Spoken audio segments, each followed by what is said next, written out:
Streaming live from the Paul and Catherine Ranke Memorial Studio. This is TV Free Baltimore. Support for TV Free Baltimore comes from viewers like you.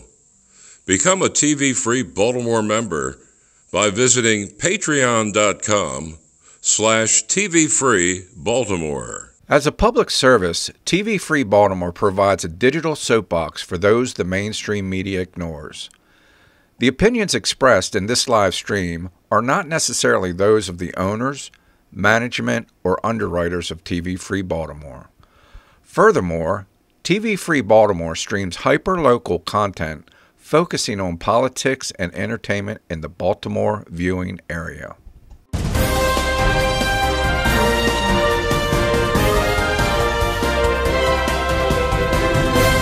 I read an article in the Baltimore Sun the other day, and it was supposed to be a positive article. As far as the Sun was concerned, this was a great thing. What was the article about? There were more prisoners than ever before being let out of our prison system in the state of Maryland. And this was a good thing. Listen to this. We have gone from 24,000 incarcerated inmates to 17,000 in 5 years. It's the highest rate in the nation of releasing convicted criminals. Now, where do they go? Do they go to Cuba? No. They go to your neighborhood. They go back to where you live. They go into the community. And Maryland has the highest parole rate in the nation. We have more people on parole per capita than any other state in the nation. In nearby Virginia, guess what? They have no parole. They have 40,000 people incarcerated. I'm not saying lock everybody up, but I'm saying don't let everybody out. Now, we ask the question, what about all of this crime, the growing crime in Baltimore County, the out-of-control, outrageous crime in Baltimore City? There's always people asking, what can we do about it? Well, we have this program we're going to try. We're going to put 115 more police officers on the streets, take them from behind their desks. We're going to do safe streets. We're going to do this. We're going to do that. Okay, I say nice try. What's the real root of the problem? Who is really responsible in a large way for what's going on here? Politicians. You say, what do politicians have to do with the police? Well, the politicians in Annapolis, in the state legislature, and the governor run the criminal justice system and public safety in the state of Maryland. They passed a law that I fought against called the Justice Reinvestment Act. The Justice Reinvestment Act promoted putting prisoners out of prison, eliminating mandatory sentencing, reducing sentencing, increasing early release. This was the governor, a Republican, and the state legislature.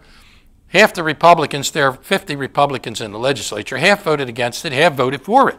That's why they're coming out. Now, why are they doing that? Oh, well, these are not really bad criminals. Oh, yes, they are. They're drug dealers. That's pretty bad. These are people who conduct chemical warfare in our neighborhoods and kill people with heroin and fentanyl. They're bad people. But let me tell you something else. The idea was, if we let these people out, and what did I say now, 7,000 of them, we're going to save money. Well, that's BS. You don't save any money because what? You have to rearrest them. They're all repeat offenders. You got to pay for rearresting. You got to pay for the court trials. Harvard did a study 10 years ago, says, no, you don't make money by letting criminals out. But this is what the legislature said. So the people on the board in charge of this release thing, they were asked by the Sun, how much money have we saved? We don't know. We don't know. Have we created any programs like Safe Streets? No, we haven't had any grants, So for 3 years, we're allowing the release of a record number of people, and this is what happens. But this is what politicians do. Remember convicted felons voting? Remember that one? That was the General Assembly in Annapolis. Abolishing the death penalty. What happens in this state if some knucklehead, some nut, some terrorist, some deranged person walks into an elementary school and murders 50 children? There'll be an uproar, outrage across the country. Guess what? In Maryland, they won't get the death penalty. They'll get life without parole. And we'll pay for this murderer who murdered children for the next half century. It sounds like insanity. And it is insanity. We have abolished bail in this state. There's no bail anymore. And it wasn't abolished, I'll say, by the politicians on a vote. It was abolished by a court decision. The people you elect to represent you did not even have a chance to abolish bail. A lot of people are getting out. Let me tell you something.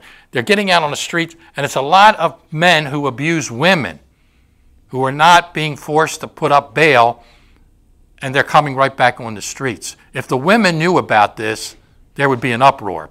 But that's one of the major beneficiaries of this no bail nonsense. And what about the juvenile criminals? These people that killed Amy Caprio in Baltimore County. That guy had been arrested, I don't know, what was it, 10 times? And his poor mother begged the system to put this kid somewhere where he can't harm people. And little Taylor Hicks being shot and killed. And before her, that beautiful child, Mackenzie, in Baltimore City. It's out of control. Now, the mayor, who's another politician, she said, we can't arrest our way out of this. She's wrong. The last time we had 194 murders in Baltimore City, we had 66,000 arrests under O'Malley. He had zero tolerance. Oh, the Sun thing, oh, it's terrible, zero tolerance. I love it. Only 194 murders. You know how many people we arrest in Baltimore City now? 25,000. 25,000. And the cops are under attack constantly. They're under a federal edict. But the criminals, oh, we got to take care of the criminals. They need jobs. They need Section 8 housing. We need to make sure they don't come back and repeat. Let me tell you, we have the highest repeat rate in the country, criminals. Why is there crime in Baltimore City? Baltimore City is infested with violent, repeat career criminals, tens of thousands. It's infested with drugs. It's infested with politicians who don't care about the criminals. I mean, about the police. They are criminal advocates. What do you expect? Mayberry with Sheriff Taylor? Of course you're going to have crime, murder, and drugs and gangs. So what are we going to do about it? I've seen it happening for a long time, and it's always getting worse. When are the people going to wake up? When are they going to get it? When are they going to figure it out that you keep re-electing the same politicians, particularly in Baltimore City? The whole Baltimore City delegation is nothing but a bunch of criminal advocates. They're not protecting the victim. They're not victim advocates. They're not public safety advocates. It's outrageous. It's out of control. If I sound angry, I am. But more than that, I'm passionate about this issue. The Baltimore Sun is one of the co-conspirators. They don't like capital punishment. They don't like mandatory sentencing. They don't like bail. They talk about the crime all the time, but they don't want to do anything about it except lie to you. You talk about fake news.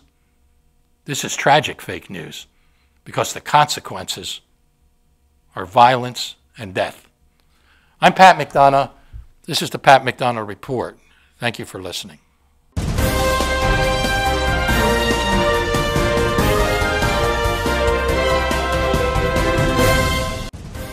Hi, I'm Maryland State Delegate Pat McDonough, and this is the Pat McDonough Report.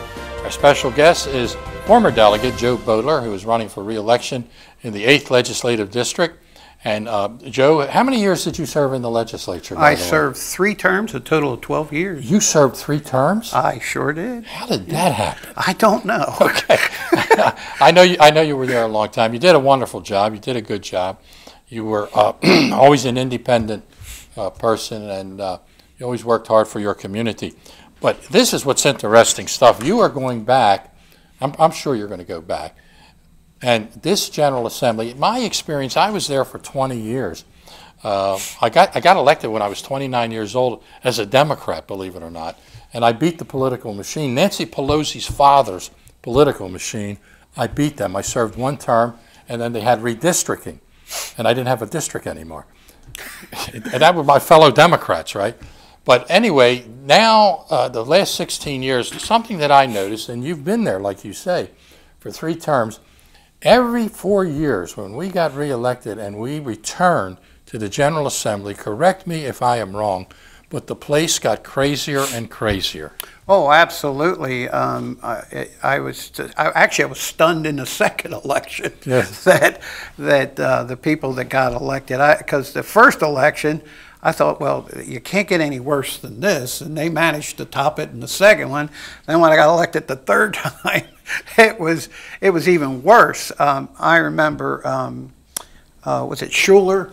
He got elected, Delegate Schuler, in our district, and I remember being in an association meeting with him, and we were talking about people out there on a limb somewhere, and I had made the comment that even people that I thought were out on a limb Yes. were complaining about the new people hang out on a limb. And he jumped right in and said, well, I'm one of those people. Yeah, he was very honest.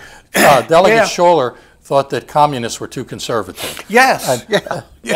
You know, it got crazier and crazier, and it always became more radical. The Democrats were, of course, for many years liberal Democrats, and then they became like leftist Democrats, and now they're just socialist Democrats.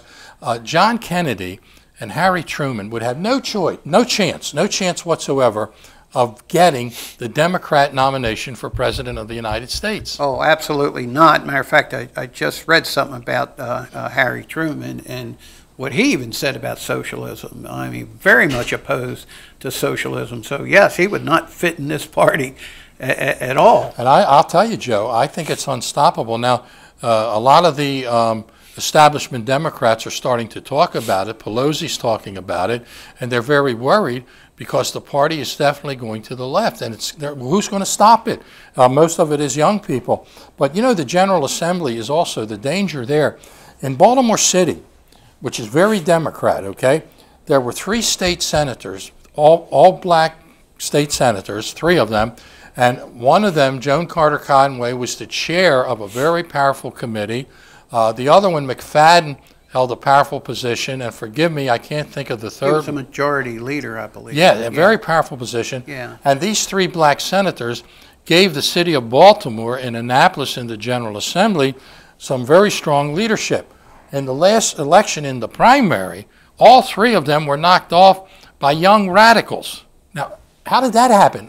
You know, the people of Baltimore City do not care that there's 3 senators have authority to help the city, and they get rid of them for 3 young radicals who have no power at all. Well, I think something, you know, I sat on Ways and Means, and we were always looking at these, especially Baltimore City elections, special elections, and it's amazing how few voters even turned out. And I think what's happening to, you know, Democrats like McFadden, Conway, is that the people that supported them years ago aren't even bothering anymore. And I think this is partly because of a one-party rule that's been going on. Yeah. This is something that I had brought up, is that we would be better served if we would make it easier for third parties to be able to join in these elections. Because there's nothing, what is there to excite you as a voter when you have a one-party rule and basically the people that are running are people that the party picked? One of the ideas about Baltimore City, which is totally one-party dictatorship, is to have a runoff where you don't run as a party member.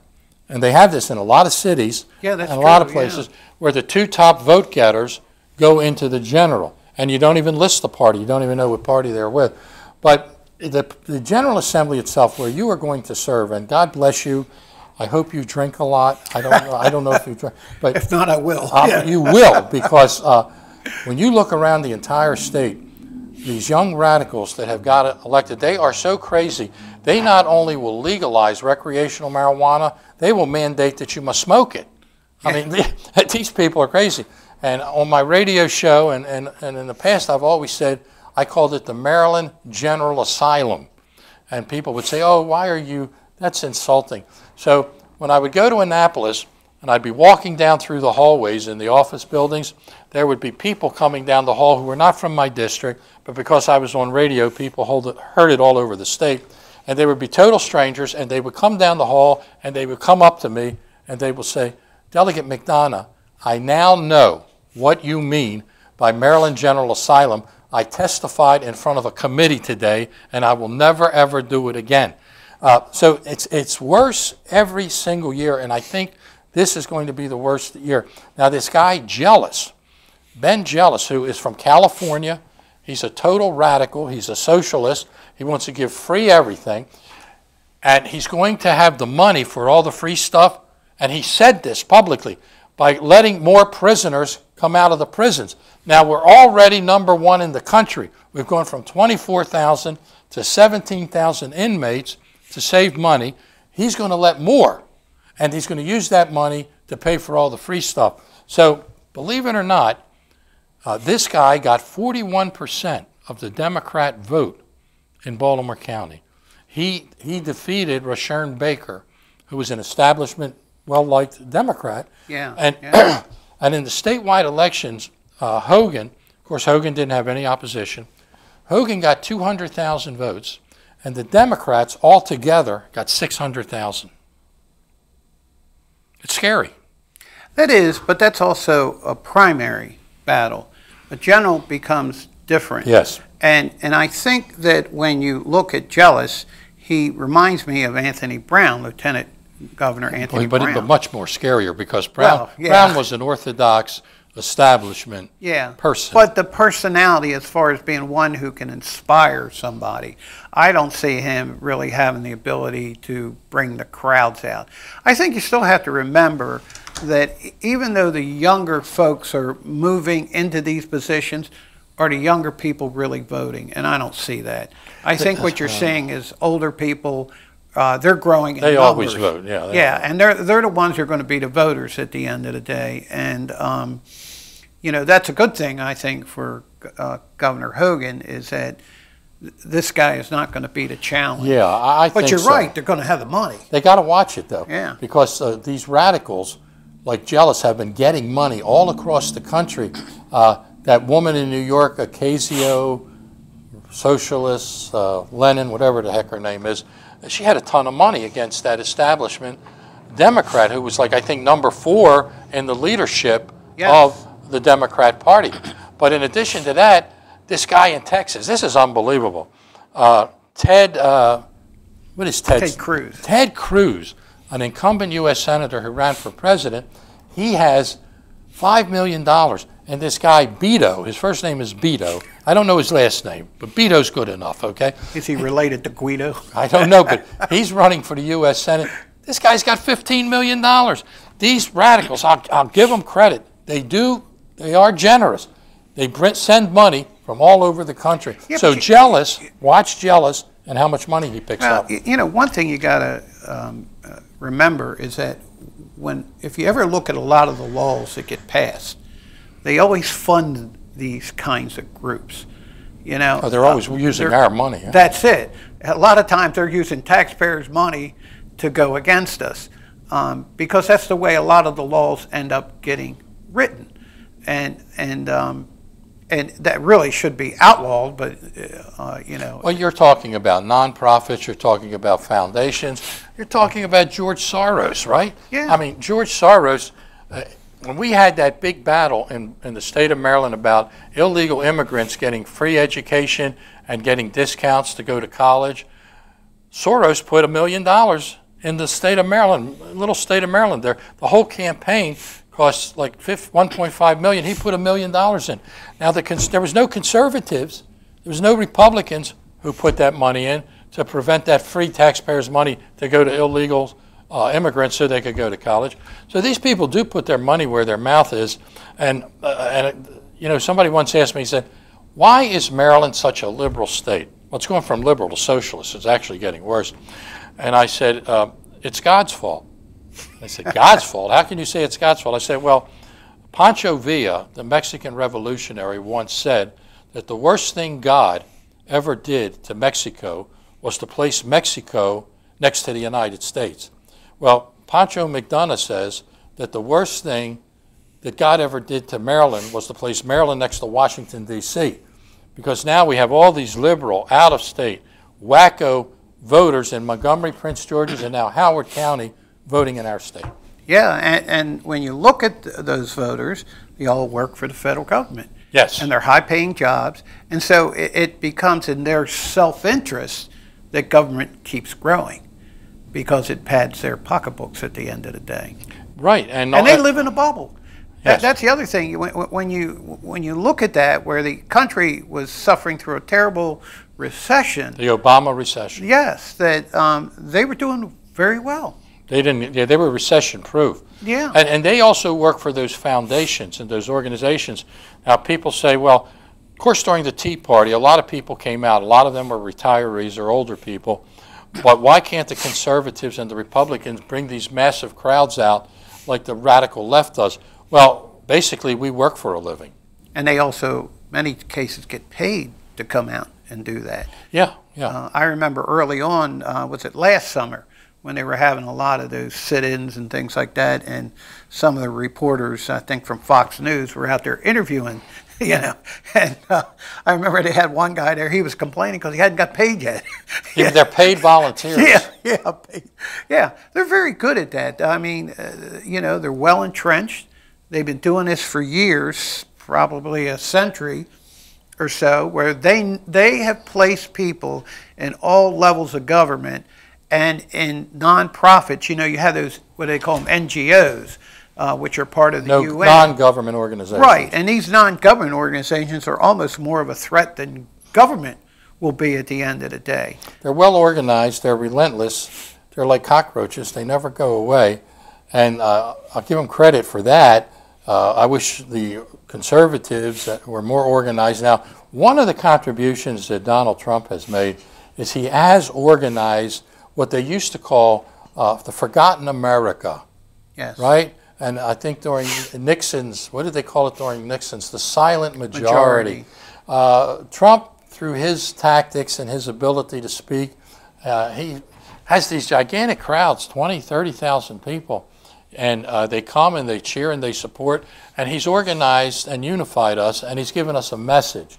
Now, God forbid if Donald Trump didn't exist and Hillary Clinton was there, we'd all be orphans roaming around as lost souls, I think. You would never see those crowds. There would never be an opportunity for those crowds. Oh, I think you're absolutely right. And this is what has fed into the anger, on the other side, on the leftist side, because these folks thought they had this in the bag. It was wrapped up. They were in the ninth inning. Yeah. They were ready to go home. They were going to hit a walk-off home run with Hillary Clinton.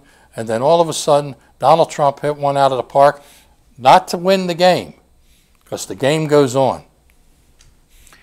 But given time, he's proven himself to be winning the game. Oh, he's winning the game. He's winning this game. He's winning the game. Yes, I agree with that. Yeah, I don't know what we would have done without him. And of course, we have the Trump derangement syndrome. There are people out there in TV land that are watching this show right now saying, these two knuckleheads have no idea what they're talking about. Trump is destroying America. He's a dictator. He's a racist. He's the worst president we've ever had. Blah, blah, blah. And I can tell you, folks, I respect you for your opinion. You have the right to have an opinion, but you're a knucklehead. None of it's true. You're being misled. Wake up. Study what's going on. Find out what's going on. Look at the economy. Yeah, I mean, a 4-point, was it one growth? Yeah, Obama said that would never happen. Obama said manufacturing was over in America. 300,000 new manufacturing jobs. And see, I think this brings out a basic difference of conservatism versus the socialism. And that is, we take a more positive view of the world. We take a more positive view that, yes, we can overcome things. Yes, we can make the economy great again. Yes, we can do these things. We can have more limited government and still prosper at the end of the day. They're just so totally convinced that more government is the answer. Oh, yeah. Well, it's fascism. And really, well, I think it's even worse than that, because I think what's happening is that government becomes their God. Government is their God. Yeah. It's their whole life, and it takes away liberty. You either have liberty or you have government. The more Yeah. government you have, the less liberty you have. If you love socialism, go to Nicaragua right now, where Catholic priests are being murdered, where Catholics are being attacked, where hundreds of people are being murdered on the streets of Nicaragua because they're protesting. Go to Venezuela, where thousands of people have been murdered, and it's been turned into a nation worse than Cuba.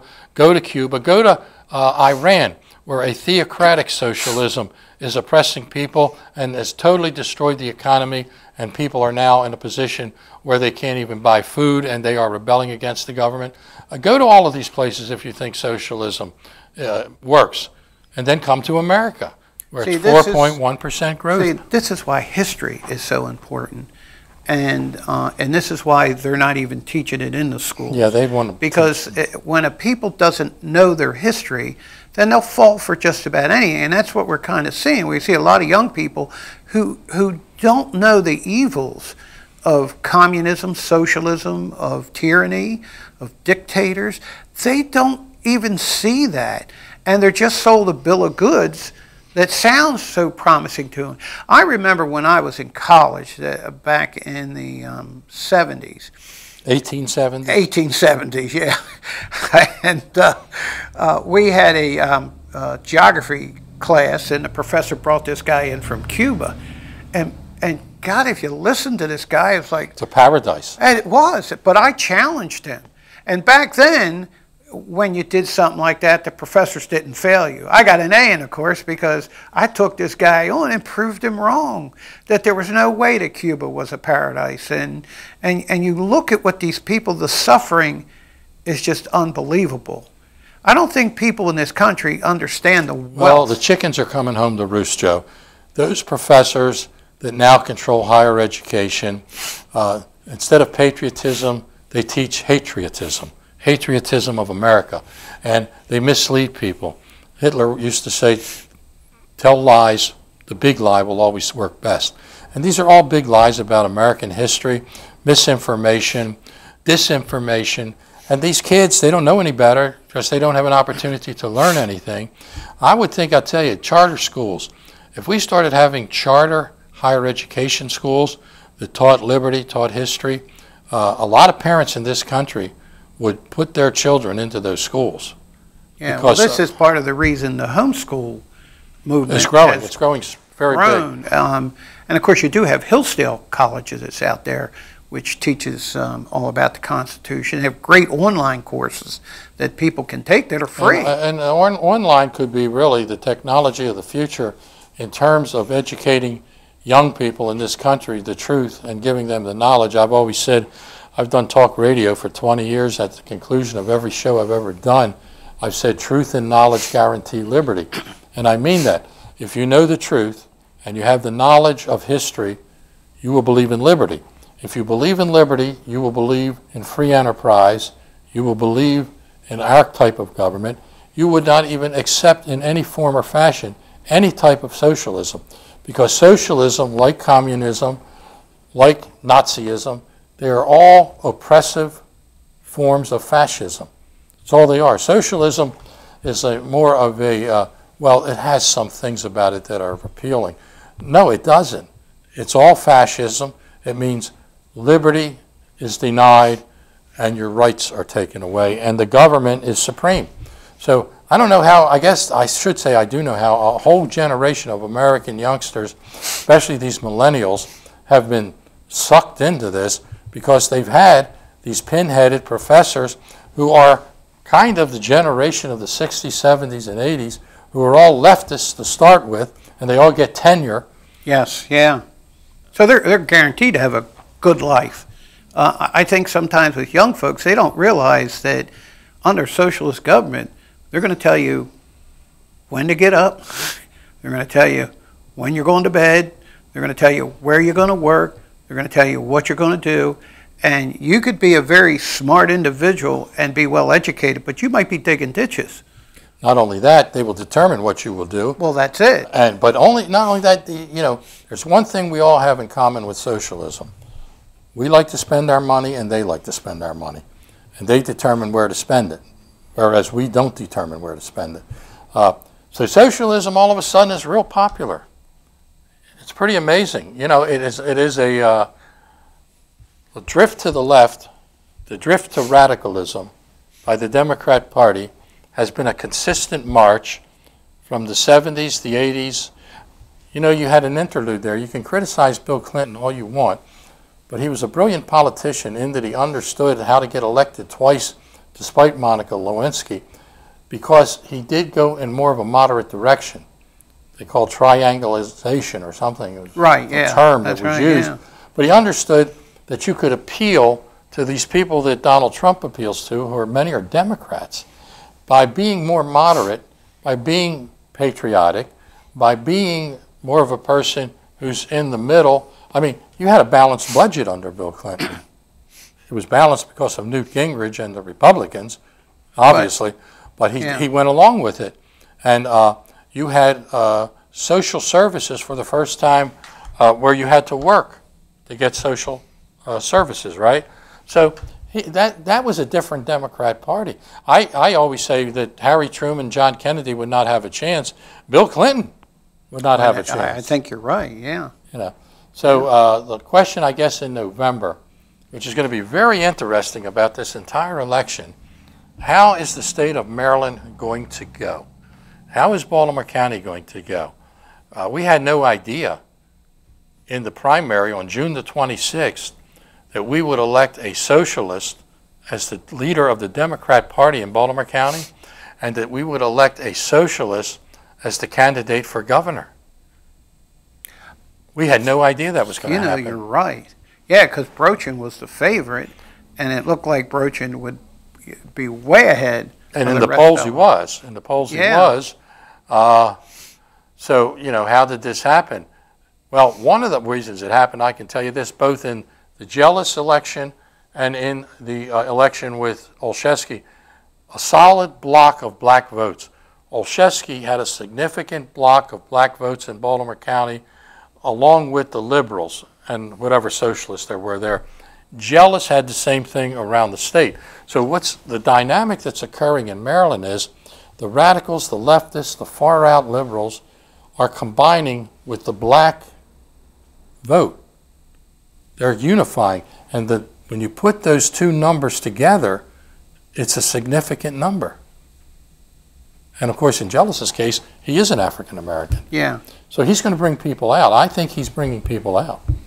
I'm not saying Hogan is very popular. Don't get me wrong, but this is still a 2.5 to 1 Democrat state, and Donald Trump lost to Hillary Clinton in Montgomery and Prince George's County by 150,000 votes.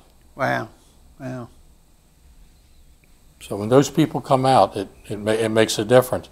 So this is going to be a very, very exciting election coming up.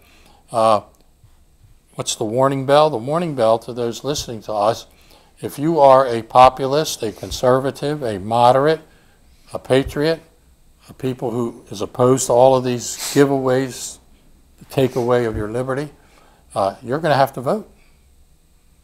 You're going to have to get out and vote. You're going to have to tell your friends, your family. The seniors do come out and vote. Thank God. I don't know what we would do if we didn't have seniors. Yeah, that's an excellent point. And they are the biggest voting bloc. They're bigger than the black vote. They're bigger than the women's vote. Of course, seniors are men and women. Most seniors are women. And they cast an intelligent vote. So they do come out. So I guess that's going to be it. This is the Pat McDonough Report. I'm Pat McDonough. My good friend and special guest has been Joe Bodler. And we will see you next time.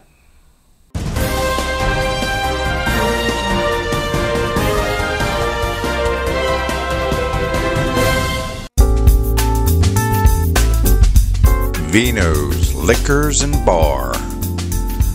When you're looking for something a little bit more sophisticated, a little bit more Saturday night, a little bit more downtown.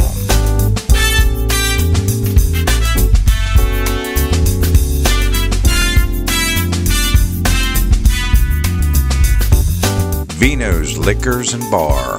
located at 3811 Old North Point Road in Dundalk, Maryland. Hi. Hi. I'm Dawn Wells, and guess what? You are watching TV Free Baltimore. You're watching Maryland Politics here on TV Free Baltimore. Hello, this is Paul Stefan, and welcome to a special edition of Maryland Politics. And tonight we'll be discussing an issue that's important to all of us, and I think has been in the news a lot recently, which is about your First Amendment right to free speech.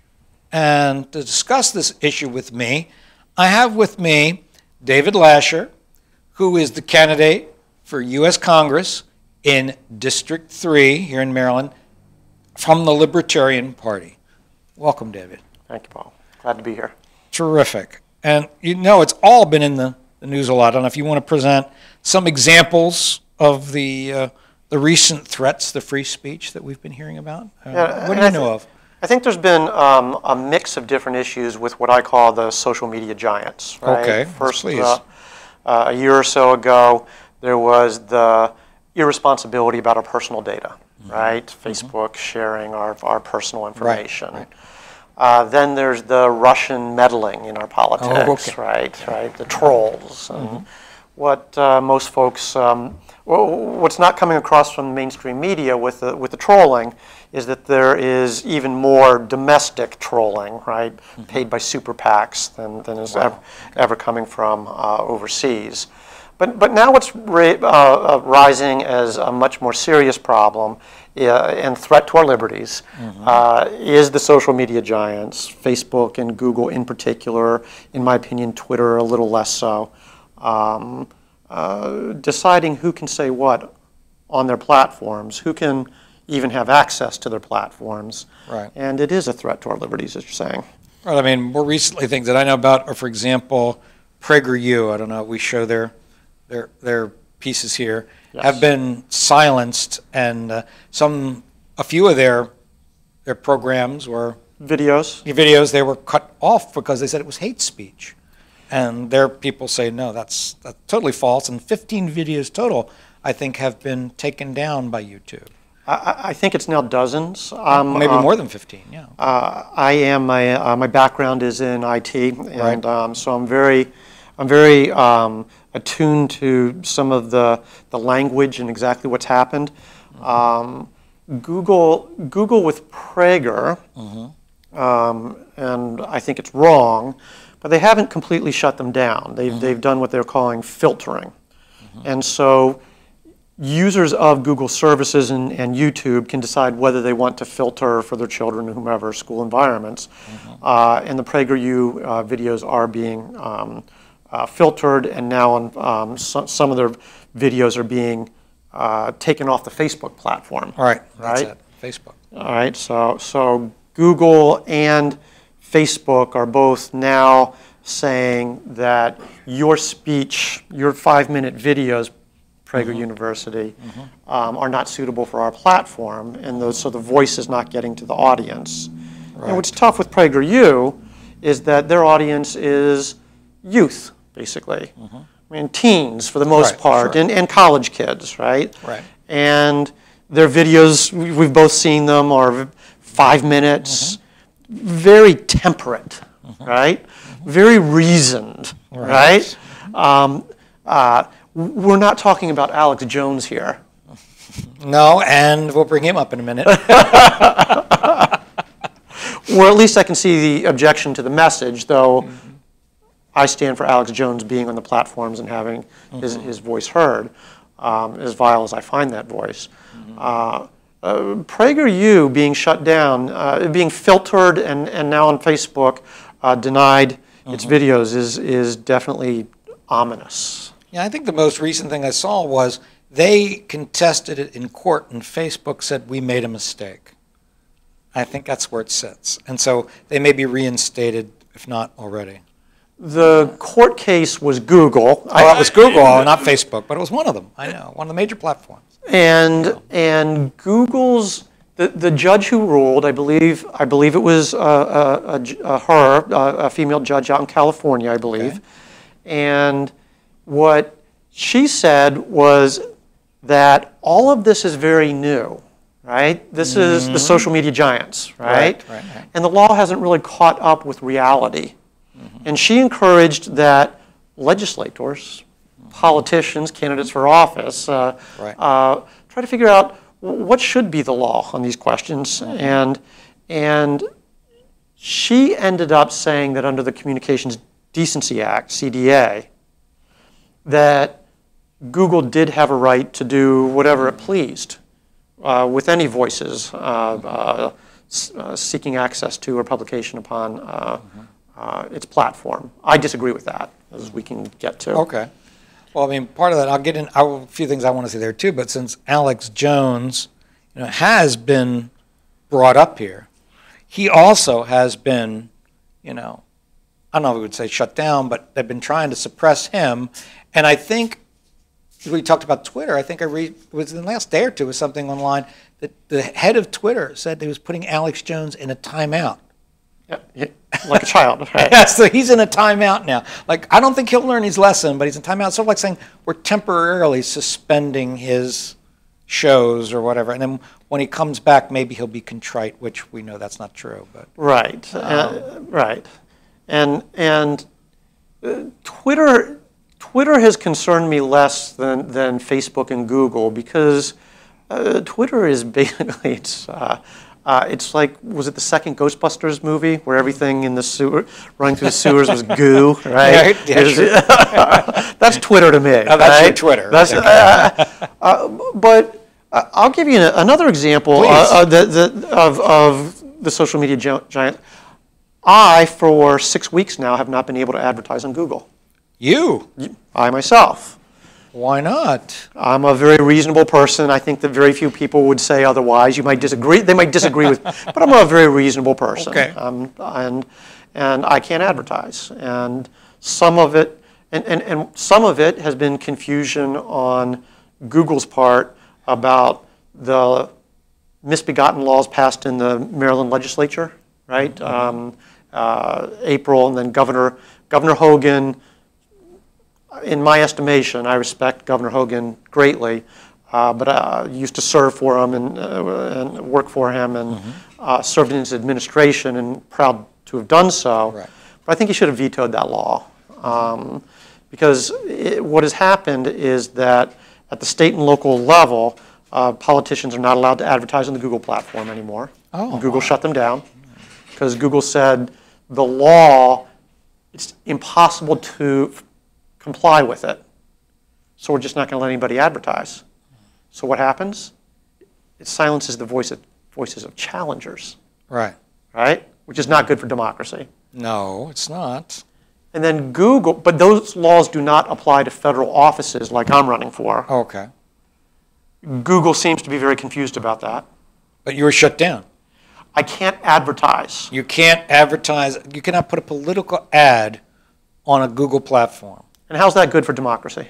Well, it's not. Because the way, because I think anybody who is an advocate of free speech is, and few aren't, but a third-party voice needs to be part of the mix. Right. Sure.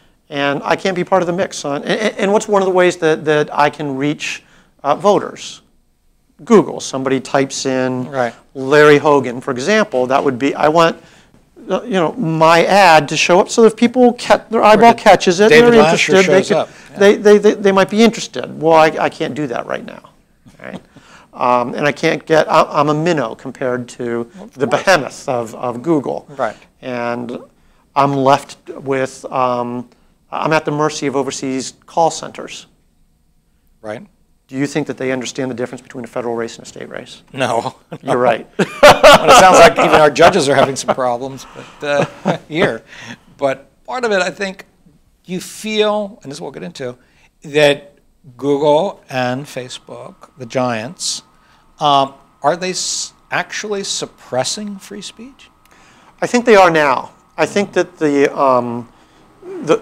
moment, the event, the policy that was very portentous, was the Facebook announcement on August 6th, so what, 2 weeks ago now? Right, exactly. Right? That contrary to what their CEO, Mark Zuckerberg, testified to Congress this spring, when he said the platform will be a platform for all ideas, he said it multiple times. More transparency. More transparency on for who's saying what, right? And I support that. I think that's a good move by Facebook and Google. But when they start to say that we are going to have speech codes, and we're going to enforce those speech codes, and they're well-intended. Who wants hate on their platform? We all understand that. But how do you define hate, right? Hate in whose eyes? Right. And how do you enforce it? Right. And do we really want to be like college campuses, too many college campuses today, where people can't speak their minds? Now, I was going to say, you brought up in a little piece you wrote, and we'll bring that up, about the big social media players as being gatekeepers or, arbitrators of what should or shouldn't be on there. I say, who are they, as companies will say, to decide what's inflammatory or what's hate speech and what isn't? It's sort of like the judges had problems with ruling the Supreme Court about pornography. It's, you'll know what it is when you see it, so that's pornography. Right. So you could say, you know hate speech when you see it. But they're saying we have the right to say, we Google or we Facebook say, this is inflammatory or this is hate speech, so we won't allow it on our platform, which is shutting down about 90% of social media. But and the problem is, and the threat to our liberties, our freedoms of assembly and our freedom of speech, is that what Facebook said explicitly in the first sentence of their August 6th policy announcement was that while we want to promote many ideas, we want all of our users to feel safe on our platforms. So they want to create the safe spaces that notoriously the universities are trying to create, and it prevents free speech. Right? I don't want to listen to your ideas because they make me uncomfortable, and feeling uncomfortable makes me feel unsafe. So you can't speak. That's what happened on August 6th. That's what changed, and you hit on the key word. And this is where I of course can't speak for the California judge. Right.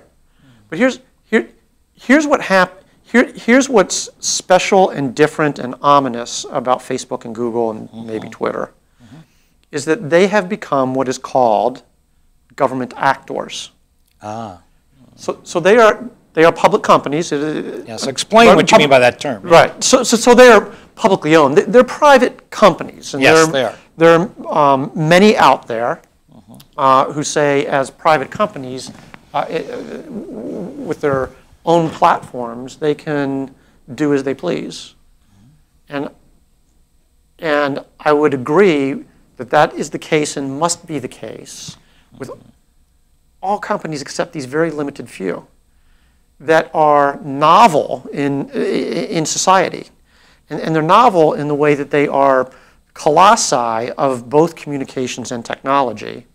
And they have become government actors in the sense that their platforms have become the public square, the modern day public square. Their platforms have become the public forum.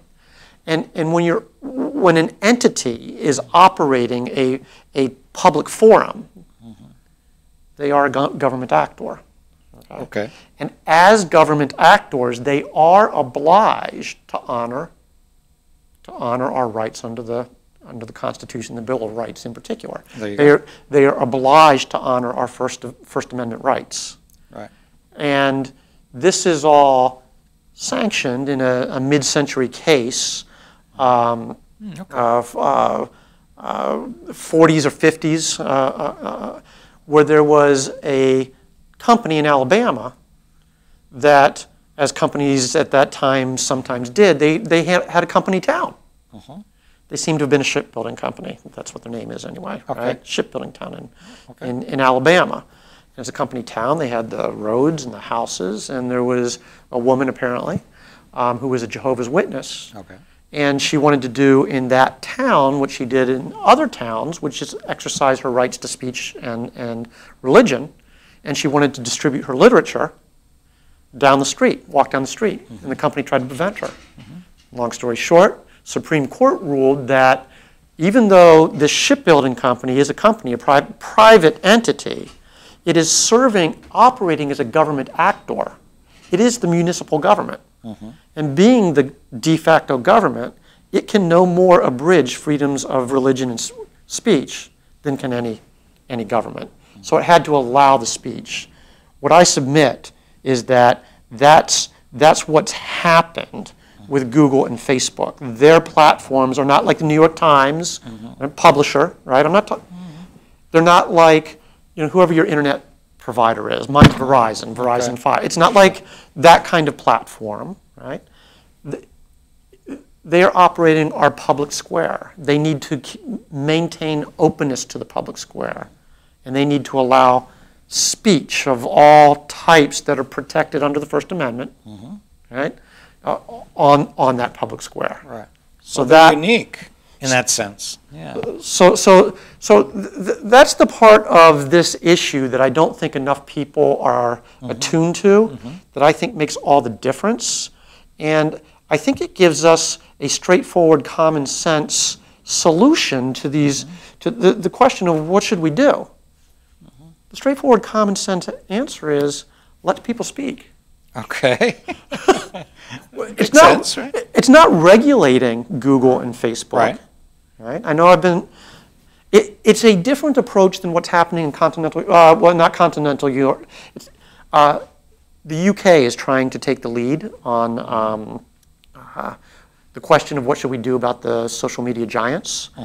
And the members of parliament just issued a report over in the UK. And while there were some sensible things that came out of that report, there's always a few sensible things in any report, most any report.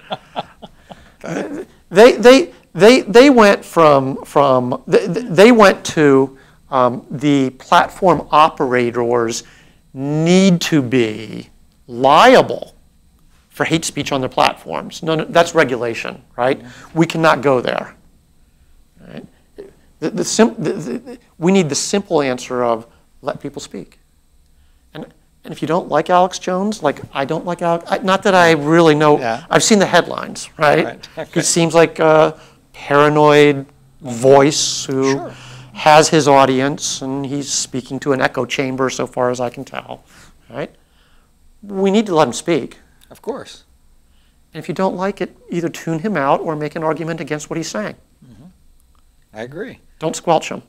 Part of what it's saying, I was looking, because I did some looking into the legalities of it, and you put it pretty well, but to me, the crux of it is they stick behind, as you say, we're a private company. So we can say what we can allow and what we can't allow. But when you think of that, to me, in the corporate model, or corporate model, that means for your employees or for your corporation. In this case, because it is unique, can they be the arbiters of the users of their service and what they can hear or not hear? And that would be the issue in courts or in the Supreme Court.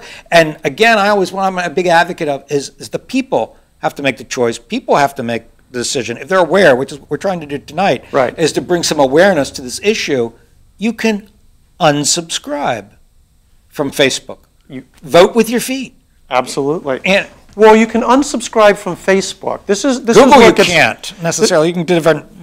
They're so big. Network effects, right? I mean, it is very hard to replicate a Google or for search, right? That's basically a video platform, or a Facebook as a social platform. Right. There's a difference there.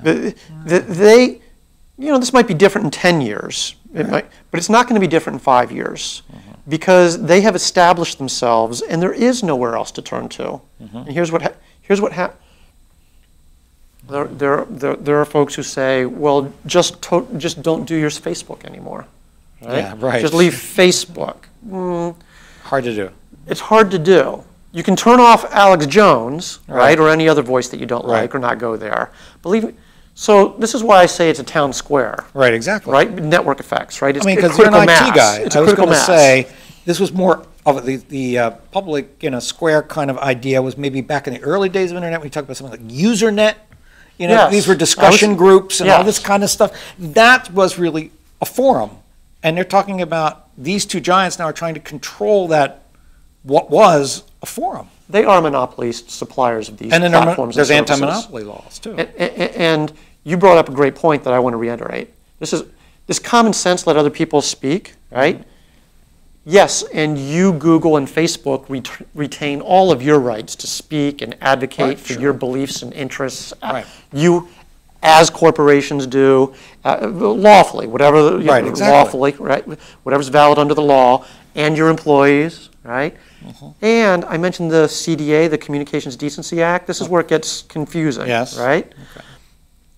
You also, it is the CDA that certain provisions of it give Google and Facebook and other platform operators their protections against liability, lawsuits, protections against lawsuits for what's said on their platforms.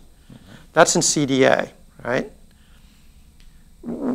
The challenge that we're facing, the threat that is upon us, is that under CDA, with the power to moderate the speech, Facebook and Google are taking the extra step to censor the speech. That's the problem. That's the problem. I think something you wrote and you can speak to, because we won't be doing this probably more than another 10 minutes, even though it's fascinating, is you had in your plan, I call it Lasher's plan, allow political discourse is one of the things you talked about, right? Civic discourse, public discourse. All of that. The more of it, the better. Right. Democracy is loud and messy. It needs to be. As I said, our country was founded on that. I mean, there was so much labor getting the Declaration of Independence or the Constitution passed by those learned men over 200 years ago that it grew out of debate, it grew out of discourse. And this is what we need to allow to continue, that every voice needs to be heard. And again, what I bring up is, I said, this responsibility of individuals. The problem is younger generations see social media and Google's, that's almost like the Gospels, where they get their information. That's their electronic newspaper. That's their opinion place that they take it almost, as a gospel in the sense that, and it's not, because you're not seeing all aspects. I mean, I know that with my training and doing work as a historian to say, a lot of times, even in history, events, a certain account just gets passed through. Yes. A writer just keeps writing what somebody else wrote without going back to the original source, the primary source, and finding maybe what really happened and get a whole different perspective. People just start accepting, and it's like when late 70s, I was in Germany. And the people in Germany, because I was a college kid, but I was always curious to say, talk about World War II. Yes. And these people were all embarrassed. They didn't want to talk about it, and they felt sort of there was a collective, almost national guilt. How did we allow this to happen? The Nazism. Yes. I mean, it was, media was much more contained. It was one message, the Nazi Party. Of course, always the fear that if you didn't do it, you might disappear or something might happen to you. But they still had this collective guilt. They were the lambs, And today, a lot of times people don't have what I call, they need to have the inquiring mind. You need to be able to look at different aspects and take the time, because people say, oh, I don't have the time. I'm just going to say, oh, he said that or she said that. It's somebody's opinion I respect in the news. And so that's what I'll believe. Unexamined assumptions. And that's a mistake. And you talked a little bit about the transparency issue, I think, that needs to be there. We need disclosure. I myself am a candidate, right? I'm a third-party candidate with a limited budget. I don't have a staff. I have to figure things out myself when Google and Facebook and others impose new rules. Right? I've been able to do it. Right? It's been not easy, but you set aside the time and you can you can figure it out for the disclosures. I think that if you are a paid agent or operative of a campaign, domestic or foreign, and you're being paid to be a troll against Bernie Sanders, and the money's coming from a Hillary Clinton super PAC, you should be disclosing that you're operating on, acting, trolling, making your statements on a paid basis, right? On behalf of somebody else. So this disclosure is good. Sunshine's good. Transparency is always good in politics in a democracy. Right. They say you should say, you know, who you represent or what you're espousing or who's backing you or that, and then say now, and this is my position. For both the speech and the campaign finance, Sunshine is good. Right. There you go. And is there anything else you think that should be changed or how we can make things better or make people more aware? I think on this issue, there's many things in general. In this issue, we must stay. I think the key on this issue is to make the distinctions that I started with between the protection of our personal data, right, in which the platforms are doing better, though they have a long way to go, right? Some of their own efforts and some new laws. So protecting our data, the disclosure that we were just talking about, and the now censorship. Right. Very recent, right? Right. We're no longer platforms for all ideas. We're going to be not just arbiters of speech, but censors of speech on our platforms. Those three distinctions need to be kept in mind. And then what I would submit is not being discussed enough is that these are our modern day public forums and town squares. And all we need to do, it's not regulation, right? It's let people speak on these platforms. Just let people speak. That's a great, I think, catch line to say let people speak. Let people speak. Because that's what I'm proud of America, because I've been in other parts of the world, and in many countries you cannot criticize the standing government. You cannot criticize the leader of the country. You might be put in jail, you might be tortured, you might be killed. But here in America, we still have the right to criticize the party in power or the President of the United States or whomever. And that's one of our sacred rights of the 10, first Bill of Rights, the 10 Amendments. Well, I was in college. I studied Russian and the Soviet Union. I got to go to the Soviet Union for one summer when it was the Soviet Union. Okay. And this is the danger of hate speech. In the Soviet Union, Alexander Solzhenitsyn was hate speech. Wow. Right? A voice of liberty. Right. Right? The danger is the slippery slope.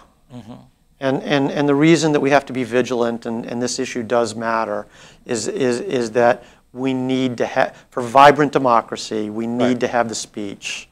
And so I think we need to expand the conversation to include this concept of the public forum and the government actors.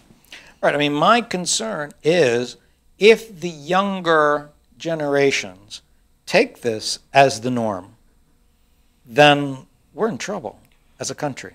I have a 10-year-old daughter, and I worry about what the country would be like, for her.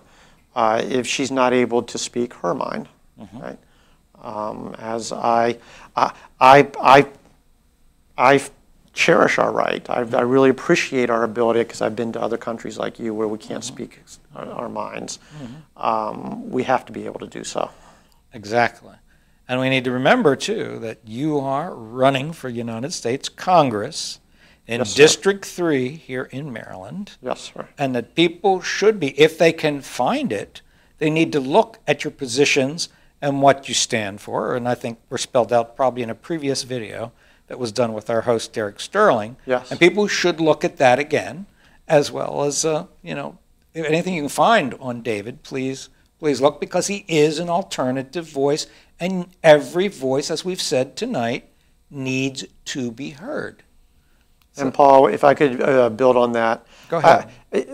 I would hope what I would hope to come across as, what I'm hoping to bring into the race as an option, is something that I find missing in Washington, which is thoughtfulness, calm, ability to break down a problem, and an ability to offer some new solutions that are simple, right, and will make a difference. That's the kind of candidate that I've been looking for myself, and I'm trying to be.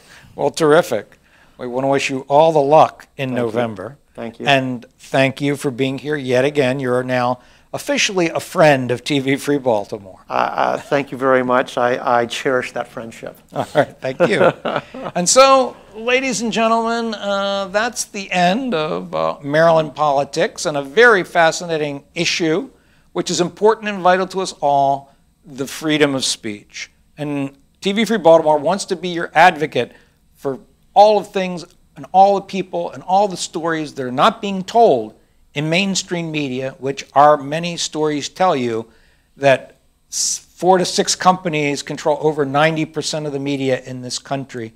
And remember, the TV Free Baltimore is one of the alternatives to that big conglomerate. And so until next time, this is Paul Stefan, and please enjoy the rest of tonight's stream.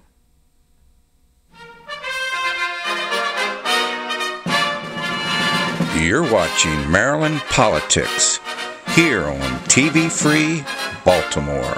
Why do so many fellow Democrats refuse to support Ben Jealous? Because Jealous is too extreme for Maryland. Go ahead, call me a socialist. Jealous would raise your taxes, and his radical, irresponsible proposals would destroy our economy. A nonpartisan analysis says his health care plan alone could cost an extra $2,800 from every man, woman, and child. Go ahead, call me a socialist. Maryland can't afford Ben Jealous as governor. 4 years ago, people were fleeing Maryland. 43 tax hikes, even taxing the rain. 100,000 jobs lost. So we elected Larry Hogan. $1.2 billion in tax, toll, and fee relief. Highest ever funding for schools. Healthiest bay in a generation. Maryland's back. When we needed a leader, Hogan was there. And when he needed us, we returned the favor. Larry Hogan, changing Maryland. We also gave those who wished to destroy space to do that as well. We also gave those who wished to destroy space to do that as well. We also gave those who wished to destroy space to do that as well. We also gave those who wished to destroy space to do that as well. We also gave those who wished to destroy space to do that as well. My name's Tony Campbell, and I approve this message. I just want to take a couple minutes and share with you why I've decided to run across this state, to travel several thousand miles across Maryland to share the message of my candidacy and why I want to be your next United States Senator. I believe that there are 3 principal reasons for why this race is important. The first is education reform. What I mean by that is, what is the role of the national government in education? First of all, I believe that Common Core, Race to the Top, and No Child Left Behind are national programs that should have never been started. You know, back in 1967, during the Johnson administration, there was a law that was passed that would say that there would be never be a national curricula for education. But unfortunately, with things like Common Core and No Child Left Behind and Race to the Top, our Department of Education has tried to get around that law. Well, I think that is not the role of the national government. Local boards of education and our state board of education are the ones that, through the 9th and 10th Amendments to the Constitution, that are designed and best equipped to handle K-12 public education. Another part of educational reform is school choice. I'm on the board of a charter school in Baltimore City, and I know for certain that every child can learn. You know, these kids that are they're from East Baltimore, they have the same social economic background as most students in Baltimore City. A good portion of them have single parent households, and their average income, household income is in the teens. but they succeed because one of the things that we teach them is that there are no excuses. Every child can learn. So what that tells me is that the problem isn't children, it's the adults that are running our school system. So school choice is very important. As your next United States Senator, I will fight every day for every parent to be able to make their choice to send their children to either a public school, parochial school, charter school, whatever school that they want to send their children to. It should be the parents' choice to do so. The third thing I think is important is there should be a national government's role in protecting our children. When we have politicians who have a private police force, what I mean by that is the Capitol Police that make sure that if you want to go into the Longworth House building or one of the Senate office buildings in D.C., you have to be, you have to go through a metal detector, you have to be wanted, you have to have your belongings searched just to even get into the House office or the Senate office buildings. And our children are not taken care of. I think that's wrong. I think the national government has a specific role to play to make sure that our children are safe in our schools. And as your next United States Senator, I will make sure that our national government steps up and takes a leadership role in protecting our children. The second reason why I'm running for United States Senate is enabling the American dream for all Marylanders. And what I mean by that is success, not subsistence. You know, unfortunately, we as Republicans, we talk the same issues as Democrats, where we talk about jobs as being the end-all and be-all of economic vitality. I don't think that's the case. I think we should be talking about success. We should be talking about generational wealth and legacy and creation of wealth to be able to pass on so people can pass on to their children or grandchildren. Talking about the gaining of property, which is what our founders based our Constitution on. Those are important issues for me, to make sure that every Marylander has the ability to be successful, not just to earn a wage, not just to have a job, but to be successful. Now, along with that, we need to rein in our spending. I believe that there should be a balanced budget amendment added to our Constitution. And as your next United States Senator, I will fight to make sure that we have a balanced budget. That means that we need to make sure that there are no tax increases at the national level. We spend way too much more than we take in. Part of it is because, as you saw with the last omnibus budget bill, is that people add on pork and spending and all kinds of little projects to take home to their districts. Well, we can no longer afford that kind of representation. We need to be serious about the people's business. We need to be serious about the people's money. And as your next United States Senator, I will vote against any tax increase that comes across my desk. The third thing that's important to me while I'm running is keeping America secure. And what I mean by that is, first of all, I'm a veteran. And I believe that we should be taking care of our veterans. So every veteran should have the opportunity to go to any hospital at any time and have their needs taken care of. Because as you all know, the VA health system is broken. We need to do better by our veterans. We need to make sure that they get the care that they need. And it's really striking because for me, I finished my doctorate focusing on the role of faith in suicide prevention and had an opportunity to go to the DoD VA Suicide Prevention Conference in 2017 and present on that subject. I know that we should do better by our veterans, and as your next United States Senator, I promise to do so. Another part of keeping America secure is rebuilding our infrastructure. Unfortunately, our cyber infrastructure is a joke. Every other month you hear about a retailer being hacked by the Russians and the Chinese.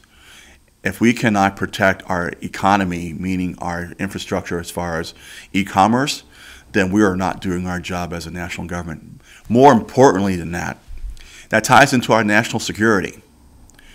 That, you know, we have national security institutions that are getting their hardware from the Chinese and the Russians. that doesn't make any sense to me, especially when that hardware can be lined with any kind of malware or any other kind of hardware that could feed the information directly back to our adversaries and our opponents as far as intellectual property and all the other things that go along with cybersecurity.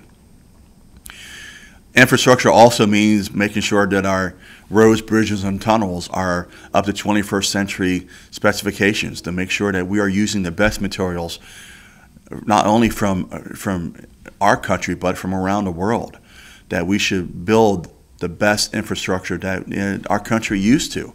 When President Eisenhower put together the interstate highway system, not only did we create jobs for decades, but we also used materials that have stood the test of time. For decades, our interstate highway system has been wonderful as far as economic vitality and growth across our country. Two other things I think are important as far as keeping America secure is immigration reform, which means for me getting rid of chain migration and getting rid of the diversity lottery. Neither one of those programs allow us to vet who's coming here to our country. And we should not only be able to protect our borders, but also make sure that the people who are coming here are going to enhance our society, going to make America great again, going to make America stronger. Those are the people that we want to be here in our country and to be part of our society. So again, chain migration and the lottery are going to be gone. As your next United States Senator, I will vote against both of those. And finally, I think we need a sound foreign policy. What that means to me is that regime change is something that has never worked. It's something that we've seen for the last 60 years in the Middle East, that it's something that is a waste of opportunity, a waste of time, a waste of manpower, a waste of lives, and also a waste of resources. We've seen over and over in the Middle East that putting a round peg in a square hole, trying to input our type of republic in the Middle East has never worked out. We need to be strategic about our resources. We need to make sure that America's interest is taken care of.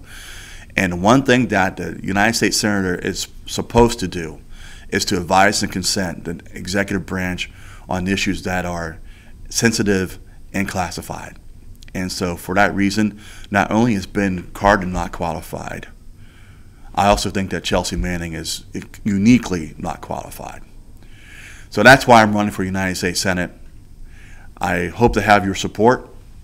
We have a website, CampbellForMaryland.com. Campbell, 2 L's like the soup, the number 4, Maryland.com. You can follow us on Facebook. You can like us on Twitter and Facebook, and hope to have your support. Paid for by Campbell for Maryland. The next show will start in 1 minute.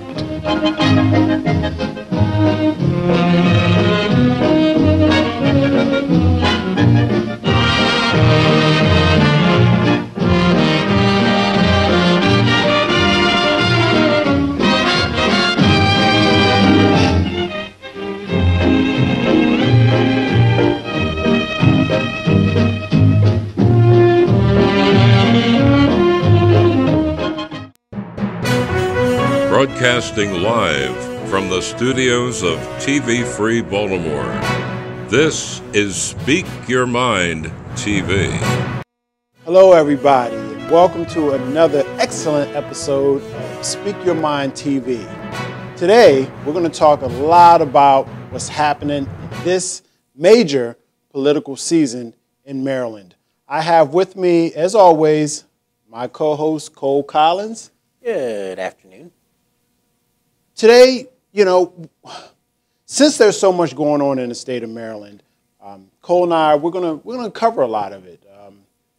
It's happening so fast, it's just getting kicked off, but it seems to be heated up already between all parties, Democratic and the Republican Party and everything in between. So I'm gonna talk to Cole today. Cole's got some thoughts some pretty intricate facts that he'd like to provide to the conversation. So, Cole? Well, I'm not sure they're really facts as much as they are observations from 25 years of working in and around the Maryland political environment.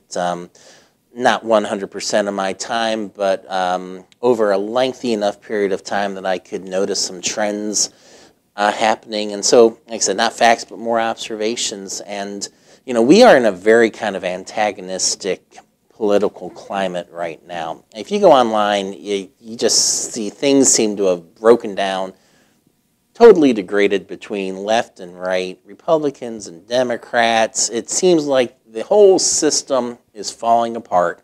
And, we had a very surprising result in the 2016 election where we have President Trump with no prior political experience who, beat an established candidate, and people are like, well, what's going on? Why is everybody so pissed off at each other is basically what it comes down to. And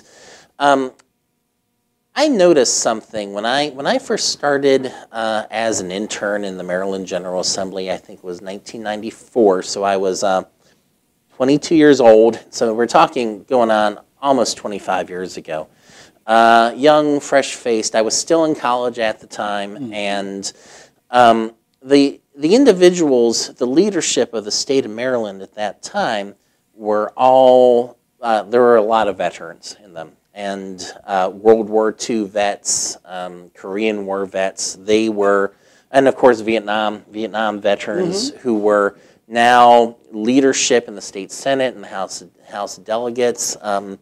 Louis Goldstein, for example, that was, I think, the last time he ever ran was in 1994. He was, as an example of the generation that these people came from, he had been elected as a state delegate from the Eastern Shore in like 1938 or something, served a couple terms, and then, Pearl Harbor's attacked.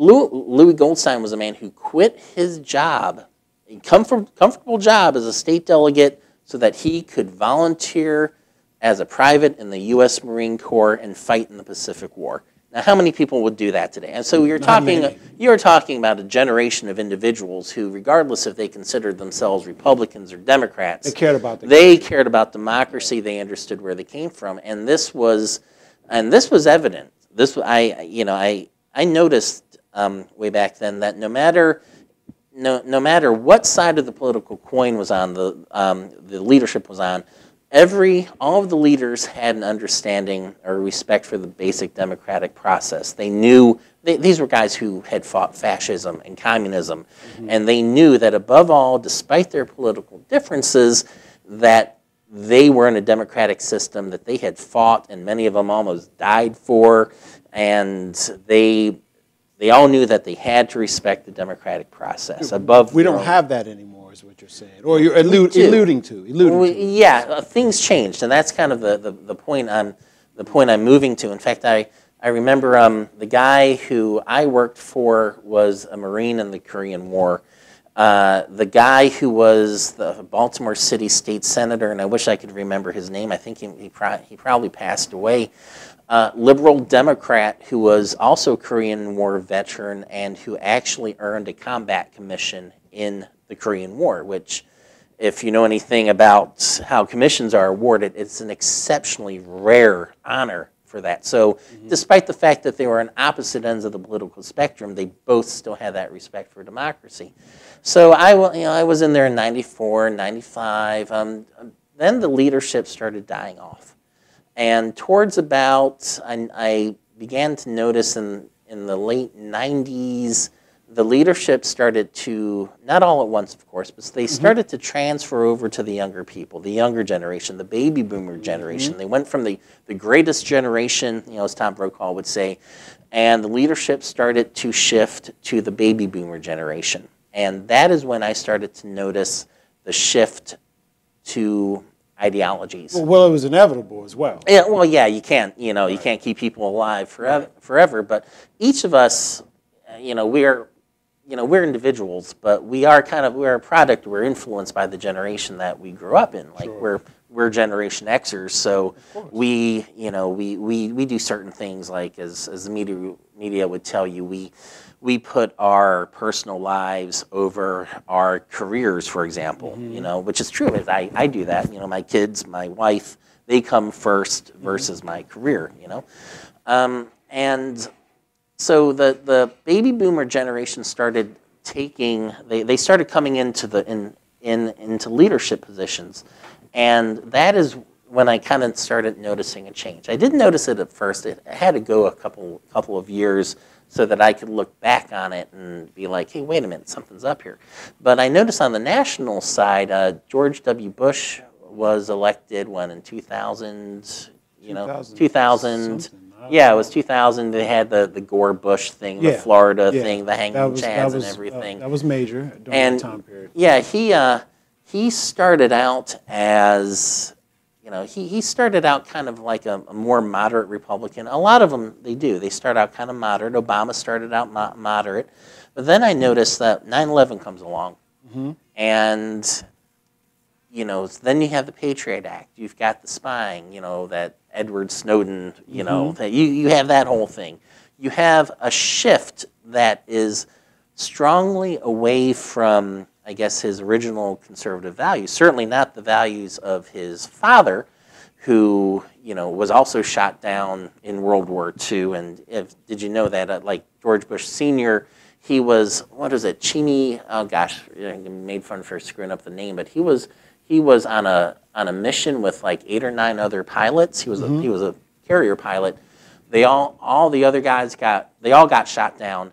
He was the only one to survive. All of his comrades were taken prisoner. Those who survived and were literally eaten by the Japanese on the island that they were taken to. I never heard that about George Bush Sr. Yeah, there's a picture of him being picked up by the submarine. He was the only survivor of that. So. Now, granted, George Bush Sr., he had the, political, you're never going to agree with everybody. In fact, the first guy I ever worked for in the state Senate, Senator John Cade, who Route 97, I-97 is named after. So every time I pass the sign, I go, "Good morning, sir." As I drive down. I've been doing it for like 20 years. "Good morning, sir." Right. So George W. Bush went way from, I guess, way away from the personal liberty side, up almost to what they used to generally call it.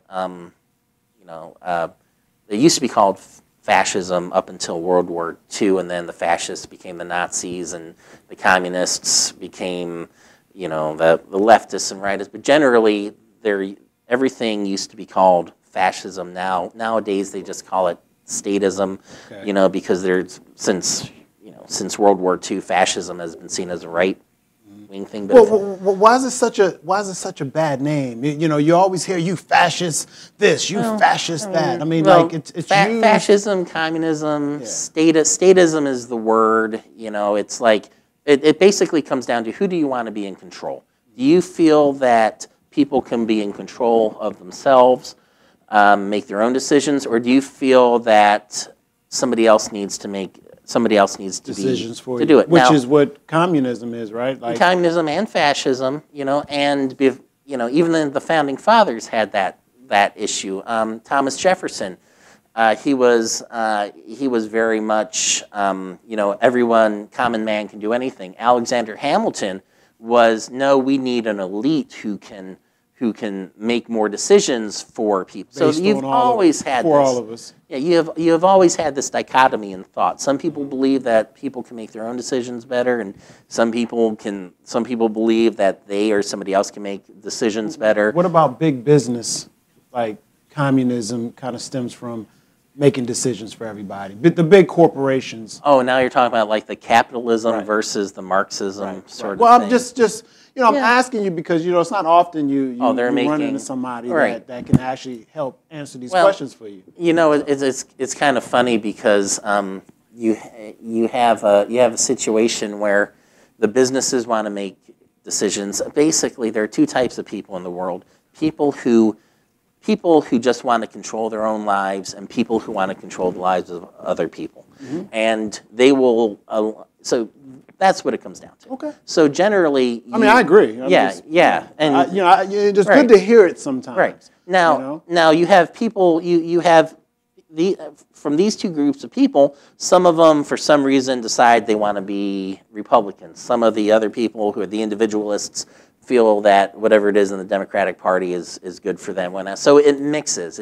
So whenever I hear, whenever I hear generalizations being made about political parties, I always kind of take it with a grain of salt, because although the leadership might be generalized and they might have their own kind of ideas, not everyone underneath agrees. And now, depending on who you have, in those respective parties, it's not everybody in the party. Everybody's trying to generalize the party, but the individuals within the party don't all agree. And then, of course, you've got their mouthpieces. Like the Republicans would have Fox News always pointing at the bad side of the Democrats. The Democrats have CNN, MSNBC, always pointing at the bad side.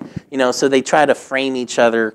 And I really think people are kind of wising up to this. I think so too. And I really think that's where we're seeing a lot of the.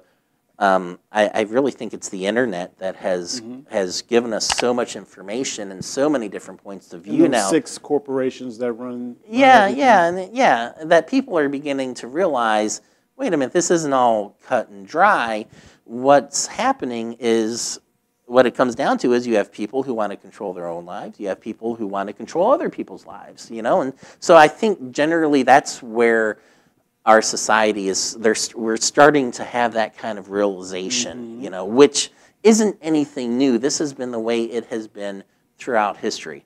Now, the people who want to control their own lives, we call them individualists. We call them small d Democrats, small r Republicans. The people who want to control other people's lives, we used to call them all fascists prior to World War II, when fascism was kind of identified with the right. And then past that, past World War II, we'd call them fascists on the right and communists on the left. But in general, they're the same group of people. They all want to control each other's lives. Now, the main difference between what we consider to be the fascists and the communists are, this is the idea of nationalism. Fascism is, our nation, a nation being a group of people with a common language, culture, traditions. Like our nation, the group we were born into, is the greatest, and everyone has to respect this nation. That's basically what fascism is. It used to be like that, but from what I'm gathering, and just to your point, I'm just adding to your point, really, is for some reason now it seems like overall the media is, maybe not just the media, but it seems like society's trying to make us want to not feel so great about being American. It's almost one of those things where now, where we were real patriotic before. Now all of a sudden it's like, oh, we're Americans. We're not the greatest, and let's find some dirt on us. Yeah, so I can get to that. Find so much dirt so on us? That's definitely in the line with the point I'm making. It's like you're saying we're having a shift in media saying, oh, nationalism is bad, and nationalism is what basically caused every war for the last 2,000 years, so nationalism by itself is not really good. It's basically it's tribal warfare on a huge scale. That's what nationalism is. Okay. Now on the opposite side, now we can say that's fascism. The nationalists. The other side are the internationalists. They are the Marxists, the socialists, the communists, the ones who believe that that the world is a global environment and not a national environment. Now, that's a very dangerous idea to the fascists. Now, if you are a fascist and somebody in your group says, we're not the best, these other people are just as good as we are, what's that going to do to your political ideology that says, oh no, our nation is the best? That's going to put a fracture in it. Yes, it That's a dangerous idea. Now, likewise, on the internationalist side, leftist side, it's a dangerous idea to say that any one nation is better than another when you're trying to get people from all different nations. What they call it globalism. You know, it's globalism is what it is. So on the left, you've got the globalists. On the right, you have the nationalists. And because that is why they are always at odds. Where was it? Was it in Charlotte last August? Charlottesville? Was it Charlottesville or I think Virginia? It was Charlottesville. Right. You're talking about the school shooting? Not the school. It's when you had a bunch of neo-Nazis, fascists on one side. Oh, when they all congregated. You had a riot, basically. Then you had Antifa, who are the communists, on the other side. You get these two guys together, and they're always beating the hell out of each other. In fact, you know what the biggest war in history was, in human history, in terms of just human lives lost, was the Eastern Front by itself in World War II, where you had Nazi Germany against communist Soviet Union. It was a massive war of extermination on both sides because that's the ideologies that they were fighting for. Now, the thing about fascism is you have a group of people who are only interested in their national identity.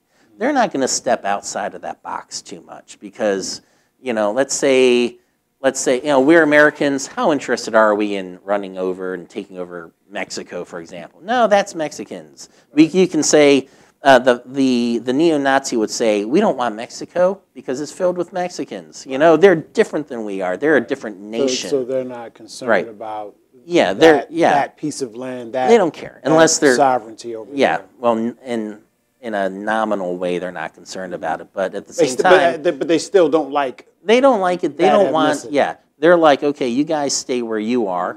We'll stay where we are. We'll put up a huge fence, and you don't go to us, and we don't go over to you, and everything's fine. Now, that's not going to fly with the internationalists on the left who believe that all races, everybody should be mixing together, which is fine. You know, the idea is that.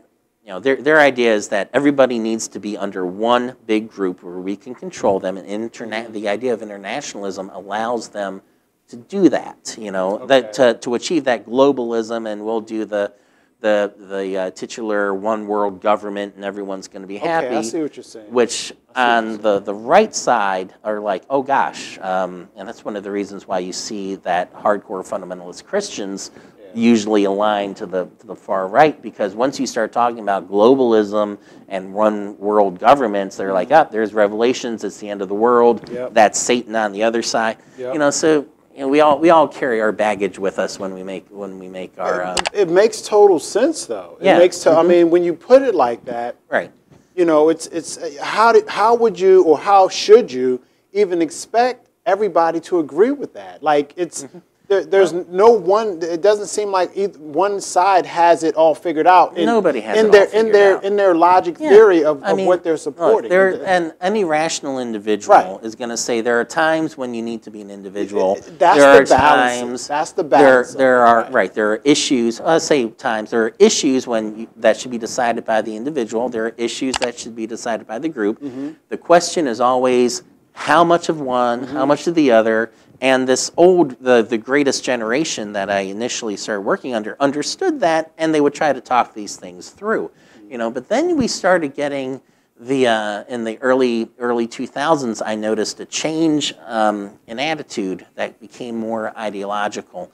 You know, George Bush went far right, you know, and if it wasn't for George Bush, you wouldn't have had Barack Obama elected, because as you recall, I would say probably towards about 2003, he just really started going like far right. Like I was kind of shocked when he wanted to introduce a constitutional amendment like outlawing gay marriage. I'm like, why would you even? I actually remember that. Yeah, it's like I was like, why would you do something like this? But I think the positive thing to that discussion was it forced people into a discussion to think, well, how bad is gay marriage really? One, it's like.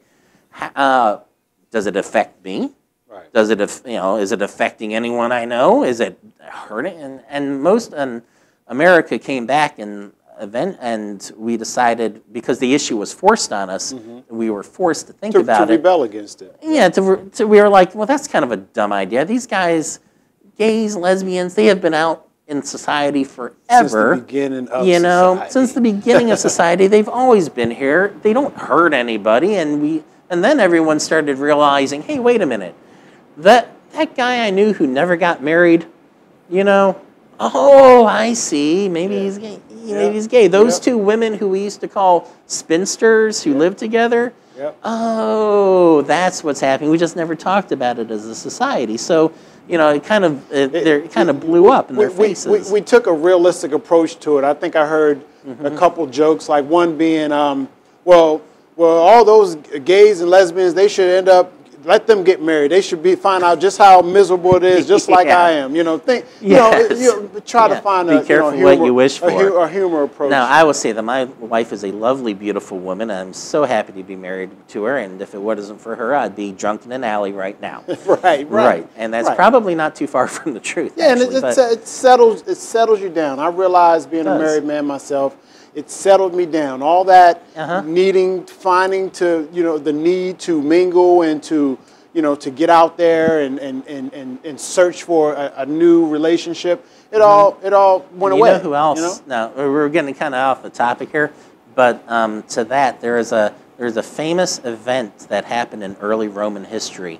Now the event is called they call it the rape of the Sabine women. Now, the word rape originally meant to seize, so and when we're talking about an event in antiquity using the word rape, it means seizure, which now you can see where it would apply. It was a common word. Right. We're going to go in and we're going to rape them for all their jewels and their gold. We understand it to mean violent sexual assault. Now it's sexual assault. Right. But the event through antiquity was always referred to as the rape of the Sabine women, and what this was an event where the men in Rome realized that they had far too many men and not enough women to calm down the men, and in order to calm down the men, they needed women. So they invited a neighboring city-state. It was like Saba or something, or Sabine, whatever, I forget what it was, and they invited all of the men and women into a stadium, got everyone drunk, and then killed all the men and took the women. So yeah, it was a different time. It was a different time. It was a different time back then, right? Thankfully, we don't do that thing anymore. Not as much policing and things were a little different back then. Government, but yeah, that's anyway, right? Exactly. But see, that's the whole point. That's the whole. The whole point is governing and policing. Is to minimize that, because if you don't have that kind of system in place, you have anarchy. You know, it's everybody's running around doing what they want to do, and there's no safety. Yeah. How safe? Well, I mean, every place would be like the inner city of Baltimore. Yeah, everybody. Yeah, that's why you need every guy needs to get married so to calm them down. You know, there's a reason why in the Middle Ages the most powerful piece on a chessboard is the queen. And that's the reason, because the king might have all the power, but the king is listening to his wife.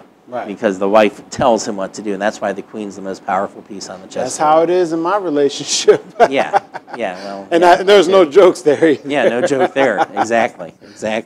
Probably for good reason, because we'd be at the bar across the street if that wasn't the case. Absolutely. But, so anyway, this all comes down to, we had, as the baby boomer generation started coming in, I began to notice there was wow, George W. Bush started out kind of moderate right, and wow, he went far right. Then you have Barack Obama coming in, and he started out as moderate left, but then the first thing you saw is that you've had all these Obamacare. I'm a healthcare expert, right? And which, to me, when I saw how they were passing the law and what was in it, I was like, what in God's name are they doing? This thing's gonna be an absolute disaster. Why are they doing this? And I thought to myself, wait a minute. After seeing this and other things and some of the far left policies that Obama put in and the far right policies that Bush had put in, and things are swinging back and forth, I was thinking, I'm not sure. I mean, granted, there's always this kind of reactionary attitude towards the parties. You do one thing, to the extreme, I'm going to do something to the other extreme. They try to counteract it. Right, right. I mean, that's kind of that swing back and forth. But I was like, well, you know, these baby boomer politicians, they were raised, they were educated in the 60s and 70s under professors who told them, who told them that they had who told them that they can make a difference in the world, which is great. Everyone should make a difference in the world, but it's also a cliche. Yeah, it's a cliche. It's like some things you don't want to touch, you know. But so you have a generation of politicians who came in thinking, I need to change things, even if they're fine, because maybe they're not fine. You know, people, they started pursuing a more ideological tact than the previous greatest generation. So now you've got people aligning to the right who are very ideological. The leadership, you have people aligning to the left who are very ideological. Like on the right, Patriot Act, for example. Could you imagine 20 years ago being told that the Republican Party was going to pass a law that said that they can spy on everything, and then you've got like Obamacare, for example. You would have felt like your privacy would have been invaded by right. It's like you have these huge ideological swings, and then meanwhile you've got the rise of the internet, where suddenly mass media, traditional mass media, they're not in control anymore. You can if you want perspectives on the National Defense Authorization Act, again, another Republican thing that allows you to be arrested and put and detained without any trial, against due process. You can look up you can look up various hundreds of different sources to give you different perspectives, different views, different ideas about pros and cons, yeses and nos, that the mainstream, that Fox News and CNN will never give you. So suddenly the mainstream Americans, we are beginning to understand these issues as not just Democrat and Republican. We are beginning to understand these issues as individualist versus statist, and where is the balance between these issues? That's a common theme. I wanted to jump in right there because you touch on a good point, and I've been hearing it lately in separate interviews I've heard. Tony Campbell mentioned it. Liz Murtori, she mentioned it as well in her interview. That's what it seems like people are starting to do now. Probably on a national level, but since we live here in Maryland, we're noticing it here. People are starting to notice the individuals a little bit more than the parties, and that's one of the main reasons somebody like Donald Trump got elected. Yeah, and it should be remembered that Donald Trump wasn't elected because he was the best candidate and he had the best ideas. Donald Trump got elected because he was not one of the established Republicans or Democrats.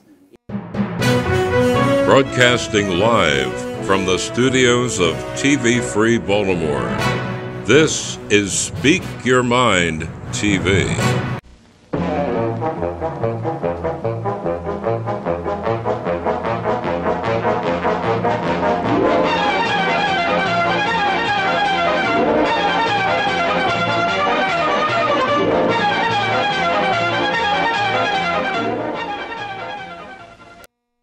What's the national debt? It's a monster. To your left, folks, is the Washington Monument. To your right, the White House. And over there, just beyond the Capitol, is the national debt. Whoa! Wow! There's something huge, red, white, and blue, that's grazing in D.C. It's gobbling up the taxes that are paid by you and me. It doesn't seem to notice we really can't afford the billions that it's costing us to pay its room and board. It doesn't roam, but seems content to dwell on Capitol Hill. As long as trucks keep pulling up with tons of greenback bills, we got to feed the big guy. We really can't forget it has an awesome appetite, Tyrannosaurus debt. The debt was born in 1790 when our new government took over $75 million the colonies spent in the Revolutionary War. We've got to feed the monster so it doesn't get upset. It's got an awesome appetite, Tyrannosaurus debt. Alexander Hamilton, our first Secretary of the Treasury, he's on the 10, you know, wanted a federal debt to provide a reason to establish taxes to support our new nation. The debt was young, they kept it small, they didn't know back then. In 1812, another war would make it grow again. By 66, the Civil War had cost the nation millions. The government in Washington now had a debt of billions. The Civil War ran up a debt of almost $3 billion that still wasn't paid off by World War I. We're spending money we don't have, or so it would appear. The deficit is that amount we overspend each year. Though congressmen and senators make vows to cut its size, despite their honest efforts, the debt just seems to rise. Now the debt's over $5 trillion and still growing. A balanced budget would be great to spend within our means and stop the monster in its tracks before we bust our seams. It feeds on just the interest. Its appetite is whet. It never ever stops to rest. Tyrannosaurus debt. And this is the U.S. Treasury. It sells treasury bonds, bills and notes, and savings bonds to finance the debt. The U.S. government promises to pay the owner interest plus the value of each bond at a future date. We've got to try to tame the debt and bring it down to size. To let it grow unchecked like this is certainly unwise. The debt's a monster problem that we really can't ignore. I guess we should be grateful that it's not a carnivore. We got to keep on servicing our trillion-dollar pet. It's got a monster appetite, Tyrannosaurus debt. A fiscal misadventure with trillion-dollar dentures, Tyrannosaurus debt. Feeding time is all the time.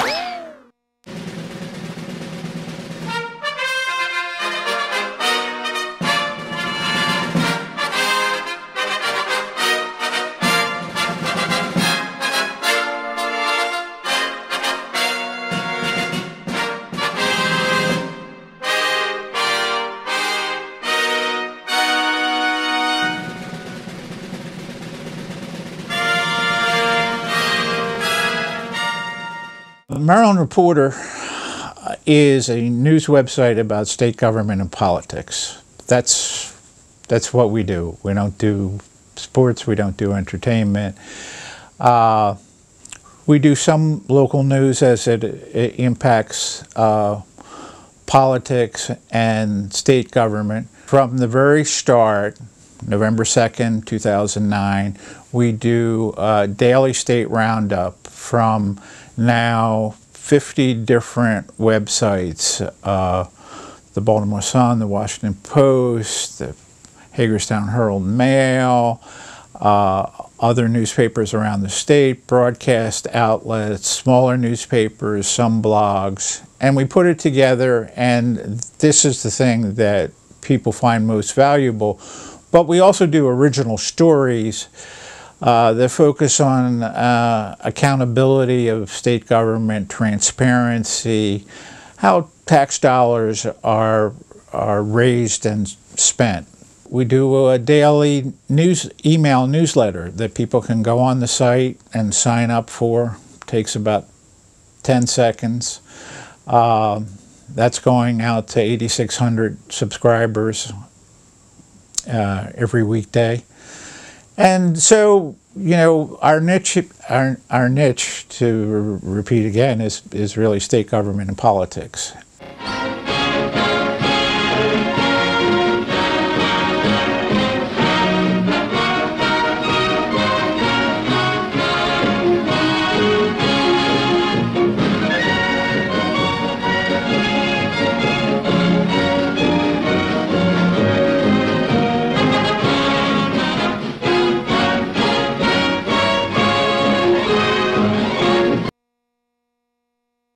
Do you believe in free speech? Do you believe that people should be judged by their character, not their skin color?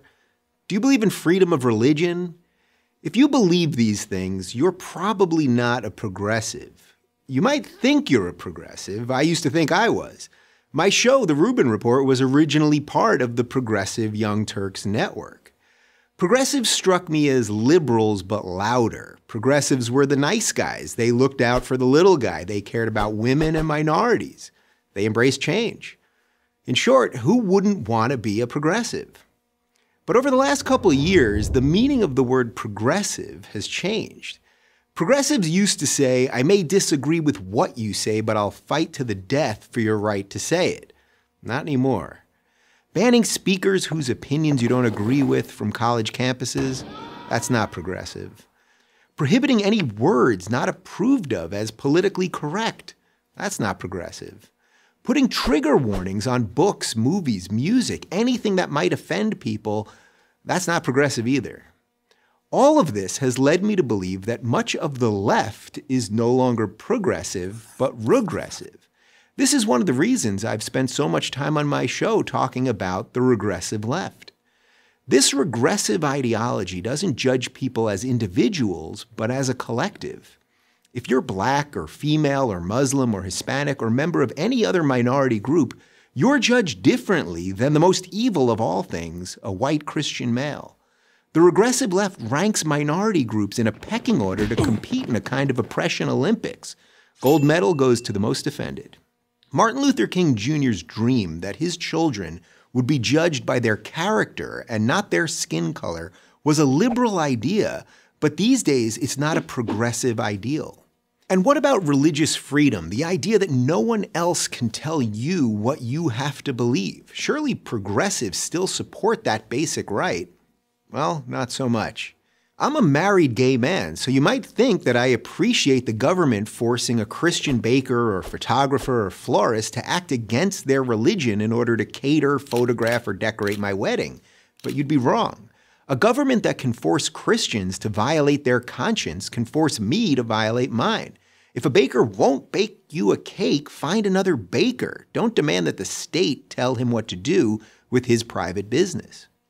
I'm pro-choice, but a government that can force a group of Catholic nuns, literally called the Little Sisters of the Poor, to violate their faith and pay for abortion-inducing birth control can force anyone to do anything. That's not progressive, that's regressive.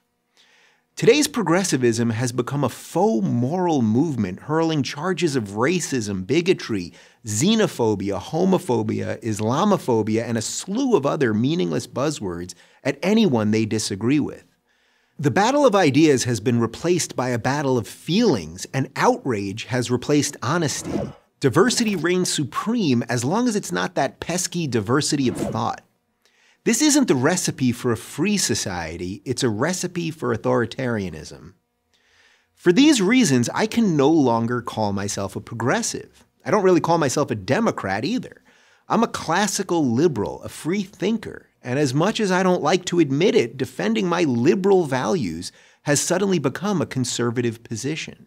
So if you think people should be able to say what they think without being punished for it, that people should be judged by their behavior, not their skin color, and that people should be able to live the way that they want to live without government interference, then there's not much left on the left for you. I'll keep trying to explain that to progressives until I'm totally left out. I'm Dave Rubin of The Rubin Report for Prager University. To subscribe to our YouTube channel, click here. To help keep our videos free, donate here.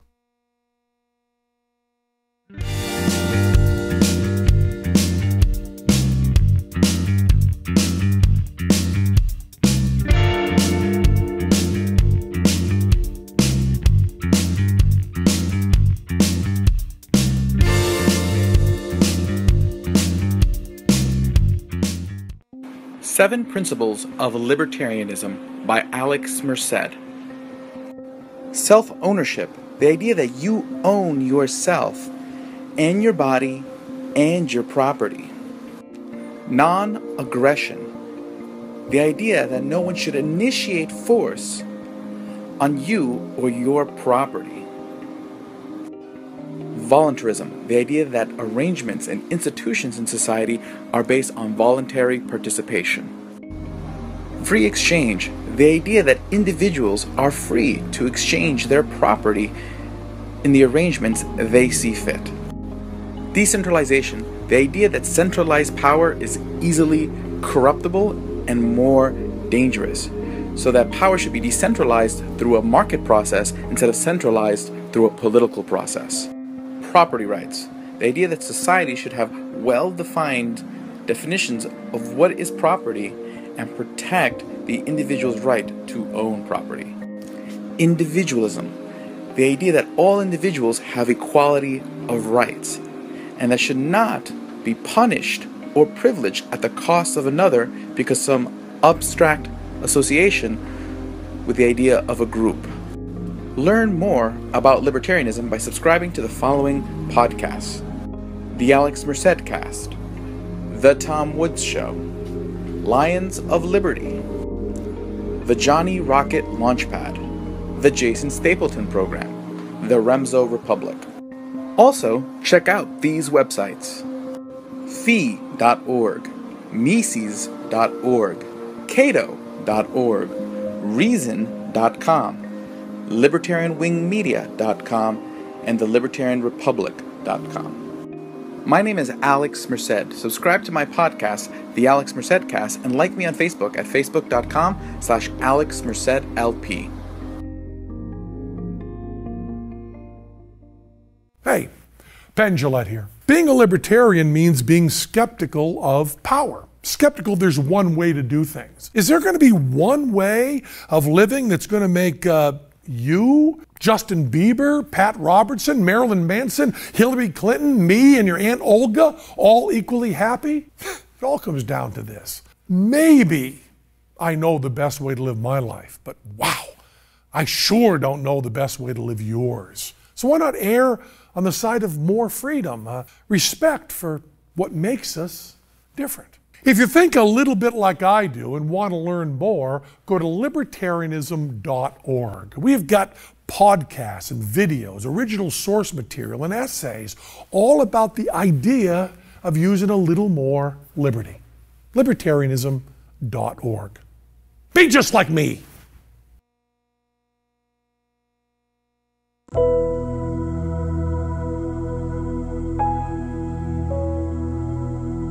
So the Libertarian movement and the Libertarian Party are really about two things. One is a general sensibility towards personal freedom, not having others tell us what to do, not having others intruding in the personal decisions in our lives. The other part of the Libertarian movement and party is limited accountable government, a government that does for us what it said it would do and does so in a way that is sustainable over time and even over generations. That's the Libertarian Party. The Libertarian Party is the natural home for those like me who would describe themselves as socially tolerant and fiscally responsible. Yes, we see social problems in the country and we want to address them. But no, we don't think that we can have a government that is just borrowing and borrowing and borrowing in order to fund programs to chase the goals that we have set for ourselves. So the core idea of the Libertarian movement and the Libertarian Party is that we want to preserve our liberties, our freedoms, while also advancing both social justice and economic prosperity. All three, liberty, justice, and prosperity, make up legs of the stool of our nation, our community, our shared community. That's what the Libertarian Party is about, fundamentally. David Lasher, Libertarian candidate for the Maryland 3rd Congressional District.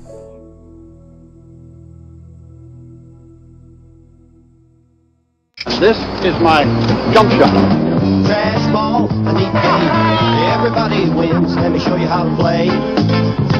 Well, when you pick up some trash, pretend it's a ball, and then you throw it in the bucket, you're playing a trash ball. A jump shot hook, you gotta put it away. We're gonna play that trash ball every day. Come on, Baltimore, play ball and keep it clean.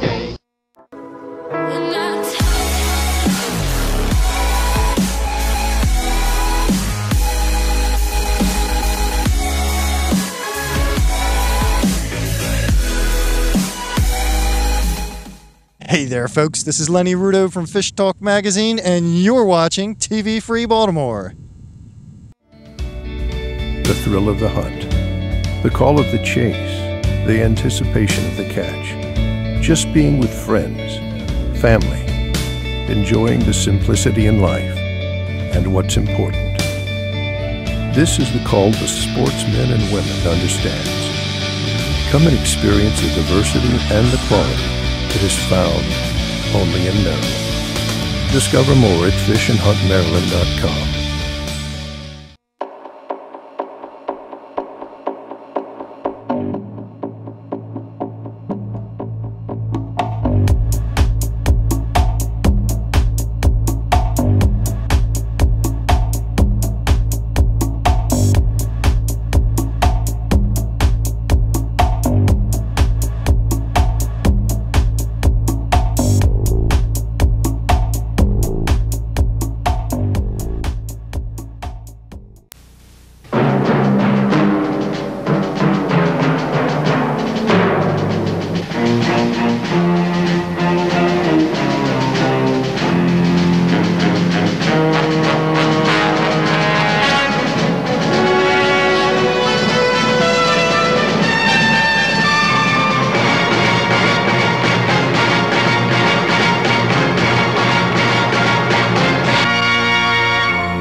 Some people have a deep, abiding respect for the natural beauty that was once this country.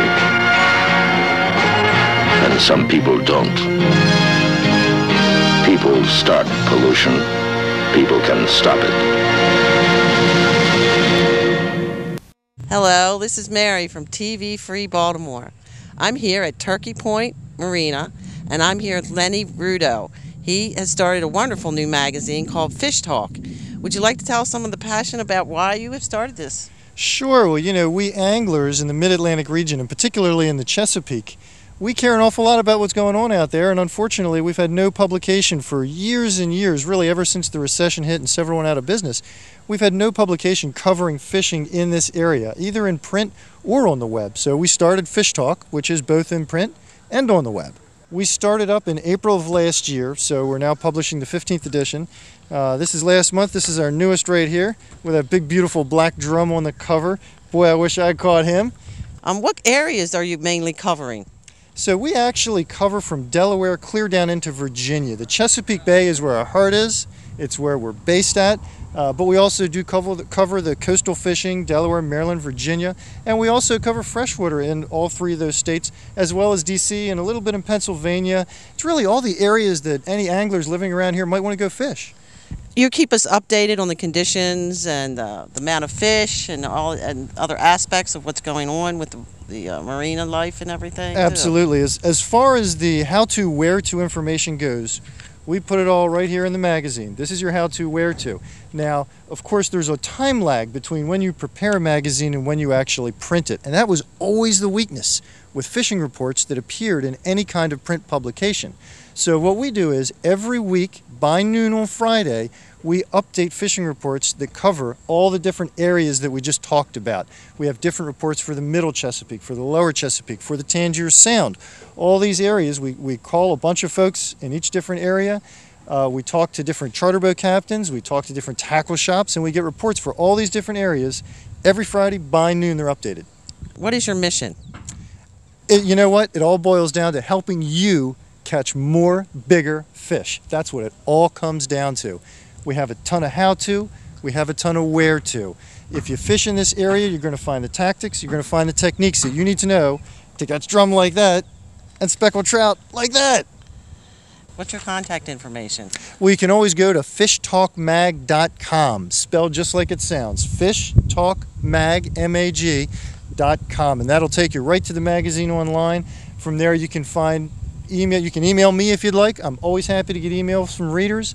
Send us reports, send us your fish pictures. We have an entire section in the magazine of reader photos where readers have sent in different fish pictures of the fish that they've caught. And people love being in print, so you know it's fun. Where can you get the print?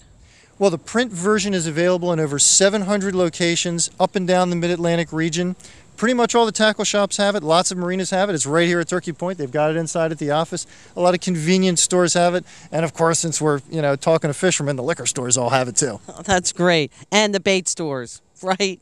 Absolutely. And it's free? It's completely free, yes. Please. That's great. Find a print version, take one home with you. Okay, everybody out there, go out and look for Fish Talk and you'll become a great fisherman. It's Mary from TV Free Baltimore. Thank you so much.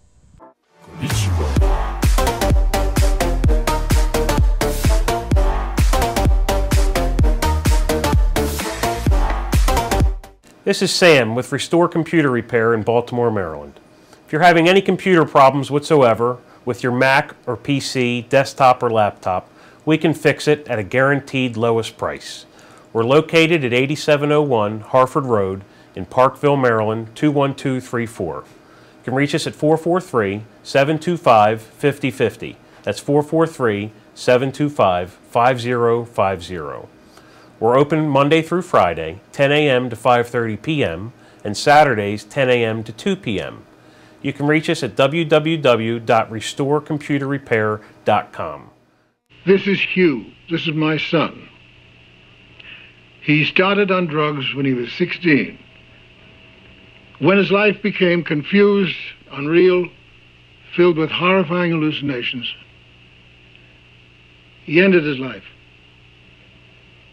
Get between your kids and drugs any way you can if you want to save the kid's life.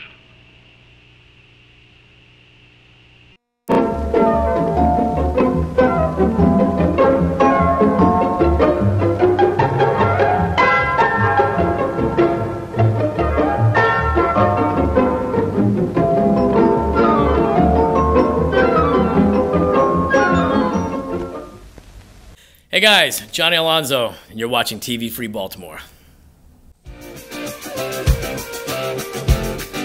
You're watching The Paul Stefan Show on TV Free Baltimore. Hello, this is Paul Stefan, and welcome to another edition of the show. And tonight, our guest is Kenny Johnson, who proclaims that he is a content creator. And so we're going to find out a little bit more about what that is. So Kenny, how you doing?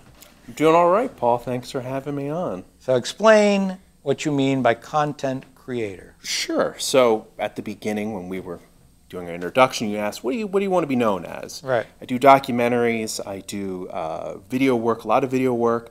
I started off as kind of like a filmmaker, and I've kind of evolved into this I guess content creator, video content creator. I do videos for the internet, I do videos for television, I do videos for a variety of different things, as well as I do feature films, short length films, and I also do podcasts. So I do, it's just creating a lot of content. That's the easiest way to kind of describe what I do. All right. So now you do this, is this what you do, meaning that your projects, or are you doing it for clients?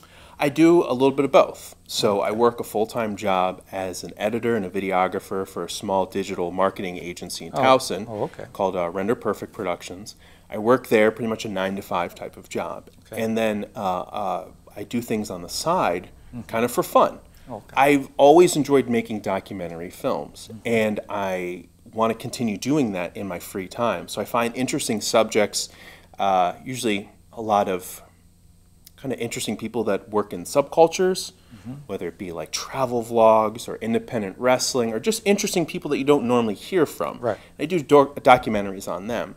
I also work for a couple of independent professional wrestling companies around the nation. Interesting. And I make these kind of video packages, documentaries about their subjects, about their wrestlers, about their storylines, and we just kind of put it out there for fans to watch and enjoy. So I wear a lot of different hats. Okay. I start off as like, I want to be this director, well, maybe I want to be an editor, maybe I want to be a cinematographer. I kind of do a little bit of everything, and then I'm like, well, I can do like these small little videos for the internet. The internet's this great place where you can put on whatever you want and build a fan base. And that's kind of how I evolved into this content creator. That's probably the easiest thing to describe me as. Right, we can say eventually Kenny Johnson Productions. Sure, yeah, Kenny Johnson Productions. That's very true. I'm like a one-man band. I kind of go around and do a little bit of everything. That's more interesting, right? It is. It's interesting. It's hard. It's very hard. I'm sure it's I will hard. say that. But it's you get to experience something new every day. You get to go out there and interview people whether it's my day job, you're interviewing CEOs of companies or making commercials for the Goodwill. But then when I get to come home at night and work on my own things, I could be doing a documentary on a wrestler who's been wrestling on the independents for 25, 30 years, who's got all these great stories.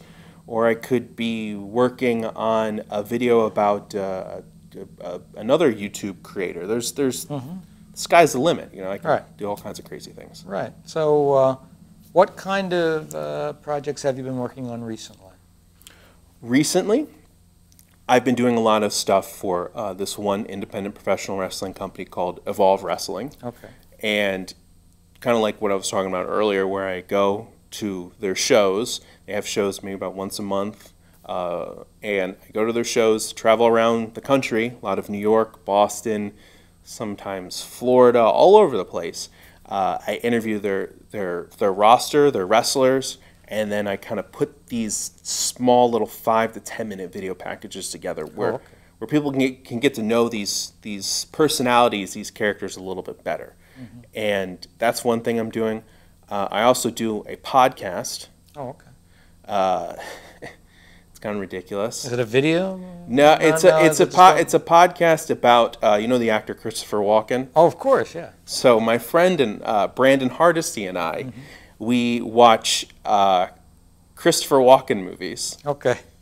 Every single one in chronological order. Wow. We've been doing it for almost 2 years now. And you talk about these films? We talk about these films. We talk about our lives. We talk about all kinds of things. We have a lot of extremely loyal fans. Oh, interesting. Who we call Walkenaires or Christofunders. Ronnie is another thing because that was Christopher Walken's original name. It was Ronnie. He changed it to Christopher. Okay. So it's just a crazy random show where it's just two friends developing a stronger friendship, but then also slowly going insane because they have to watch every single one of his movies in this order. Brandon's a big fan of acting. He's an actor. Oh, he is an actor. He's an actor, and he does a couple things for IMDb. Oh, okay. And so he wanted to see what it would be like if he watched an actor from the very start to like the very end of their career, and that's kind of the whole premise behind this. And then slowly kind of drive me insane too. So. Is it limited to Walken's movies? Because obviously, it's not because he's done all those appearances on Saturday Night Live. He did Peter Pan. We do those as well. We try to do every TV appearance. We even do. We've done theatrical performances. We found on tape him as a very young, like 17-year-old. Really? Wow, you're finding some old stuff there. We found one film he was in. I think he was 12 years old. Really? Very old movie. Short film called The Boy Who Saw Through, and it was this experimental film. This boy could see through walls, and it was only version of it was in Yale. Oh, so we had to go up there. Luckily, we found a copy online. We were planning on going up there and watching it, and then driving back home. It would have been a crazy trip. But yeah, that's your friend's obsessed with Christopher Walken. I don't know if he's obsessed with him. We don't even really like him that much. Oh, you don't? No, a lot of actors find him to be an actor's actor. Oh, he's very good. He does very good things. I mean, I guess I don't, I'm no actor, but sure. He's extremely entertaining. I think Brandon started off really liking him. Now he's slowly starting to hate him because we just have like every weekend we get together and we watch these movies in his basement, and we're just like, how far have you gotten? Okay, so what year are you what year are we on right now? 1998. Okay, so you've still got another 20 years worth of stuff. That's a lot. TV appearances too, like he did. If he did like a TV movie or something, Saturday Night Live. Well, Saturday Night Live's one appearances. He did 8 of them, so far. So far. And we're bringing him back to sing and dance. Yeah, he's play that gigolo or whatever it is, the Continental or whatever. The Continental. Yeah, the Continental. Great character. It is. Yeah, so that's wild ride. That's all I can say. It's wild. Okay. Now with the wrestling thing, these sound like people we wouldn't know. I mean, most people know, the Monday night wrestling type thing and all that. And it just sounds like there's a lot more going on out there. Then you do these little promotional films, which are almost like you could put those on YouTube. Say, get to know our artists, get to know our wrestlers, that kind of thing. Or even we're coming to your town and you can show these little films, 5-minute teasers or whatever they are. That's exactly it. Is that what they use it for? Yeah. Pretty much. To build up the box office and to get people in the... Exactly. It's to build up the box office or build up kind of the interest in the events. Yeah. It's also to kind of promote the upcoming events, as well as so WWE, Yeah. the World Wrestling Entertainment, or World Wrestling Federation, as it was called at one Yeah. point. That's kind of the giant. Okay, Yeah. they kind of own the term wrestling almost. The McMahons. Yeah. The McMahons, correct. So there are independent versions. It's almost like kind of like the, you know, the independent league of baseball, or AAA, right? Yeah, right. So you go there, you learn how to do it, you get really good at it. You spend almost maybe, guys spend from anywhere from 5 to 10 years, maybe even more, kind of on the independents, traveling from town to town, all over the country, maybe even all over the world, and then eventually they get signed to the WWE. So, they do. yeah, Some of them. Some of them do. Not everybody does. They get that big contract. It's a lot like Hollywood. Yeah, you know, right. there's a lot of actors out there. There's a lot of directors. Not all of them are going to make it to quote unquote Hollywood and be in that Hollywood system. Right. That's kind of how independent wrestling is. Okay. And so I've been fortunate enough to work with a lot of people who are now in the WWE, who have gone on to this kind of beyond, you know, national television with a 1 million+ audience, and it's really cool to see that progression. You saw them as independents. I saw them as initially. independents, and now they're on the major circuit. Right, they're on you know, Monday night and Tuesday night or Thursday night, you know, in millions of homes around the world. Right. So it's really cool to kind of see the development of these guys, and even some of them say, you know, thanks for helping me along the way, and that was never my goal. Like I never really thought about it like that. Right. But when I'm able to kind of sit down with them and you know, okay, now we're going to talk to the camera like this. We want the audience to know who you are and kind of delve into that. It helped them kind of develop and get almost kind of camera ready. So it was really, it's been a really fun experience. Like I've made a lot of great friends along the way. Didn't really even think I was ever going to do that in kind of the wrestling industry, because it's very, very, very aggressive, I will say. It's very, very competitive. Okay. But I've made a lot of cool friends along the way, and it was, it's been a fun ride. You know, I get to go to all these places I never would have thought I could have. I've gone to China. Oh, wow. Yeah, I've been like To all over China. the world. So it's, you know, I'm going to these places, I'm just like, wow, this is crazy. It's all because of wrestling. So Amazing. I mean, this is interesting. I'm staying with it for a while because it's something that nobody out here ever hears about. Right. You know, this sort of like minor league of wrestling. Exactly. And when you interview these guys, do you interview them or are you interviewing their character? So I do, when I do my own personal documentaries, Yeah. I interview the person. Oh, okay. Now that's my thing where we can go into anything that they want to talk about. Oh, okay. Now for Evolve and other companies, it's almost like I do a little bit of, I interview more of their character. Right. So it's almost like a documentary about this fictionalized world. Right. It's really cool. You get to see these larger than life characters. You get to know these small little details that maybe fans wouldn't have ever heard before. Now all of it's kind of written out and Yeah. kind of organize it all, but it's Scripted, yeah. very scripted, right? But it's a really cool experience where I could kind of think outside the box and okay, well, how can I film it like this? You know, I'm always thinking of unique ways, like how would a documentary filmmaker approach this kind of extremely scripted thing? Yeah. So it's a chance for me to kind of grow as a filmmaker, as a storyteller, and think of these creative ways outside the box of how to tell a story about, essentially, all wrestling is the same. It's usually just two guys or two girls or a guy and a girl sometimes fighting each other. That's it. It's just, you know, so how can we tell a unique story with that main conflict? But if you get into either the behind the scenes or watching a few of them go from the beginning to the big, you could get a feature-length documentary out of that I think would play. Well, way back in the day, that's actually what I did. One of my very first things outside of college was I made a documentary, a feature-length documentary about independent wrestling. And one of the guys I interviewed actually ended up getting signed to the WWE. That's great. So I was able to kind of tell that story a little bit. That's what kind of got my foot in the door. And then other people saw that and was like, oh, this is really cool. Maybe would you like to do documentaries on our roster or our wrestlers come to our shows and do this? And that's just how it just kind of ballooned. But there's a lot, like you're talking about, either the behind the scenes things, or you can say, you know, it's a lot of people, it's fake, it's scripted. But yeah, these guys and these gals can still get hurt. Oh yeah, they get injured. The injuries are very real. I mean, that mat is, it's wood underneath. It's wood and very, very thin little mat that they land on. Yeah. It's extremely brutal. I've seen a lot of horrible injuries. I mean, your head is whipping back every time and hitting that mat, so you're getting very bad whiplash. I mean, it's very, and the other thing too, even a lot of people tend to always miss the fact that, okay, sure, it may be scripted, may not be real, but aren't movies the same thing, right? You go into a movie, right? You watch a movie. You go see, let's say, Avengers. You see Robert Downey Jr. on the screen, and you don't be like, oh, that's Robert Downey Jr. You're like, no, that's Tony Stark. That's Iron Man. Right. And everyone's like, oh, well, wrestling's fake. They kind of, they try to pretend that it's real. I'm like, well, isn't that what the movie's doing? Right. Robert Downey Jr. is not turning to the camera and being like, oh, by the way, I'm not really Iron Man Tony Stark right now. Like, no, that's his character. You fall in love with that character. You feel for that character. That's what wrestling is. Wrestling is just movies. And also, these guys, besides like the injuries and stuff, they're traveling a lot. I mean, they will drive 20, 30 hours to be in front of an audience of maybe 20 people and then get, if they're lucky, gas money.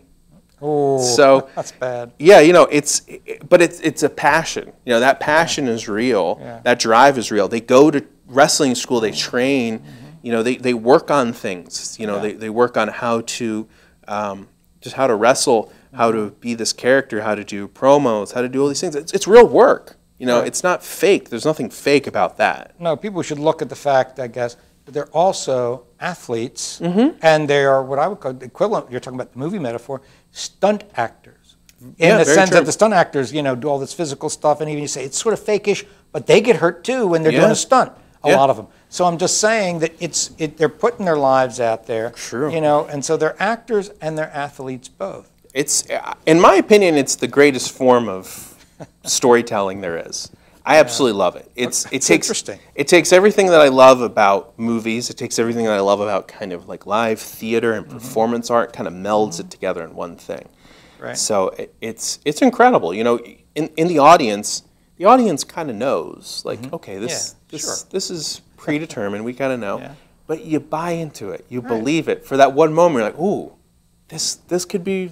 I'm invested in these people. I'm invested in these characters. I'm truly captivated by them, so I'm going to go along with this and really enjoy it. So it's like I said, it's everything that I love about storytelling. Interesting. I was going to say though, have you been to Mexico? Because that whole culture of the luchador. Yeah, no, I haven't been to Mexico, but yeah, the luchador is very, very in the Latin world, that's big. It's very big. In Japan too. In Japan, a lot of the wrestlers are taken very seriously. It's an honor. It's a great thing. I think American audiences are starting to kind of go into that more. Now WWE, they have entertainment in their name, so they want to make things kind of entertaining and very.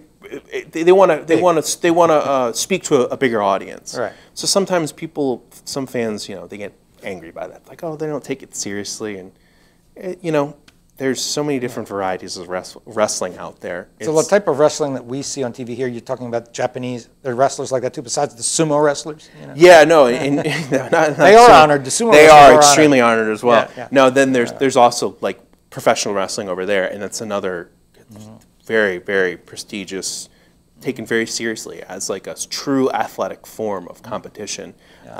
But there's so many different varieties of it. It's like movies. Yeah. So that's all it is. You have your sci-fi, you got your horror, you got your comedies, your dramas. That's what wrestling is. You have all these slices of different things, and they're all over the place. Have you interviewed women wrestlers too? Yeah. Oh, yeah.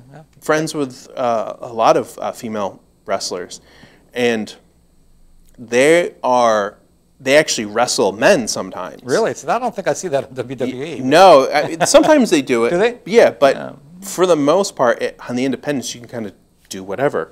Anything. Yeah, you can do a lot of different things. So, yeah, the women get to wrestle men sometimes, and they tell a really interesting story with that, where, sometimes the women are the underdogs. You can kind of tell this interesting story. I did this one really cool documentary about Johnny Gargano and Candice LeRae. Now, they are actually married in real life, and they would wrestle each other.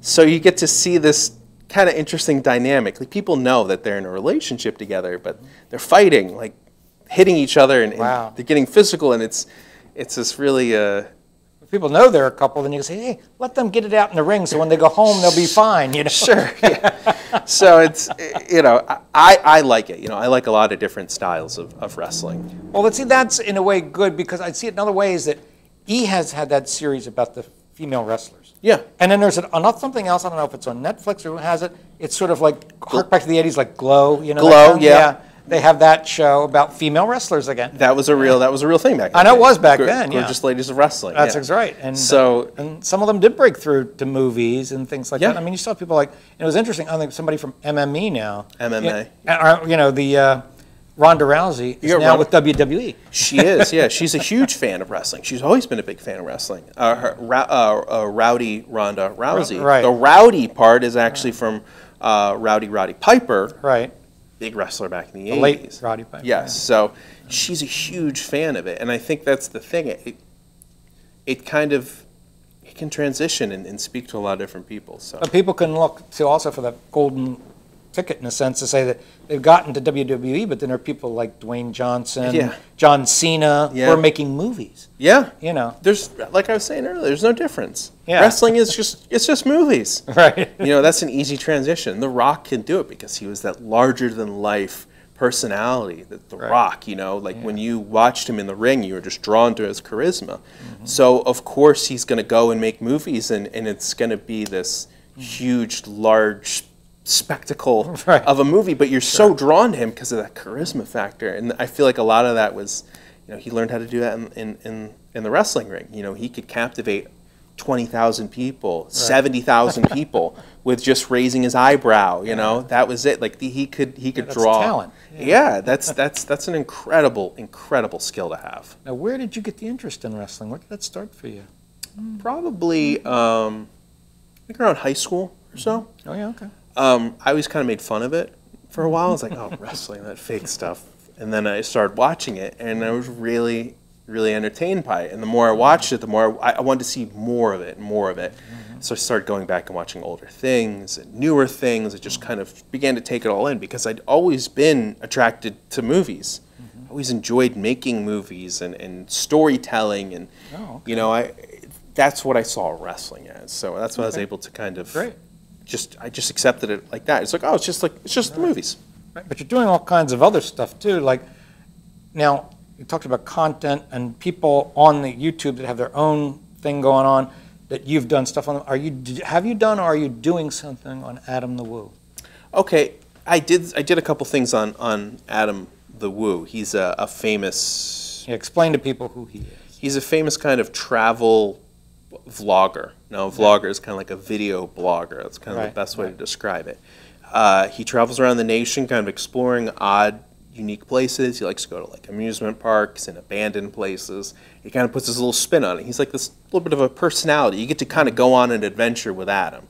So about 4 or 5 years ago, I made a short documentary about him. It's like, this is a really interesting story that you don't really hear about. And I wanted to make it for people who were not familiar with him. Because he's got this huge, great fan base online, but there's other people, my friends and family, for example, never heard of him. So I said, oh, this would be kind of a cool project to do. So I made something on him. We became friends. Good. And then I was like, well, there's some other interesting things we can explore. You know, we talked about the adventure videos that he did. And it's like, okay, what about like the video blogs that he does? Could we talk about that? And I kind of explored that. So that's one thing I want to kind of go back into. I made one short about his video blogs. I made one short about his personality in general and what he makes. And then I was seeing if I could make more on other YouTubers that are out there. That's good. I'm profile pieces. Profile pieces, exactly it. That's what I like doing. I like doing profile pieces. That's you know, good. A documentary centered around one person and kind of their story. Right. So I'm talking to a couple other people and trying to figure out what I can do next. So. Okay. Do you have a YouTube series or YouTube series coming up or something? Or? Oh, yeah, I do. I was told I have to look into the camera right now. All right, I have to look into this camera. That camera. And I have to say, looks good. Now, that is for a show that my friend Brandon Hardesty, the guy who do the Walkin' 101 with, blog, and my friend Bob Rose. Now, we get together every once in a while, and we make these kind of parodies of popular YouTube trends that are out there. Well, that's interesting. And Brandon actually got his start on YouTube. Oh, okay. Way back in the day, about 2006. So he started early, very early days. So he started doing kind of funny, goofy, fun videos, where he would make strange faces to the camera. Oh, okay. And it went a little viral. Oh, okay. A couple million views went around. Wow. He started doing movie reenactments, and then Jimmy Kimmel saw it, and he went on the Jimmy Kimmel show. Wow. Geico took some of his videos and put them in a commercial, and so he, like I said earlier, he was always interested in acting. He's like, well, can I do it? Can I become an actor? So he started really kind of honing his craft. He started taking a bunch of acting classes. He moved out to Los Angeles. He started appearing in movies. Wow. He was in a phenomenal movie called Bucky Larson, Born to Be a Star. I don't know if you're familiar with this movie. No. It has a 0% rating on Rotten Tomatoes. Oh, okay. Maybe that's why I never heard of it. Right.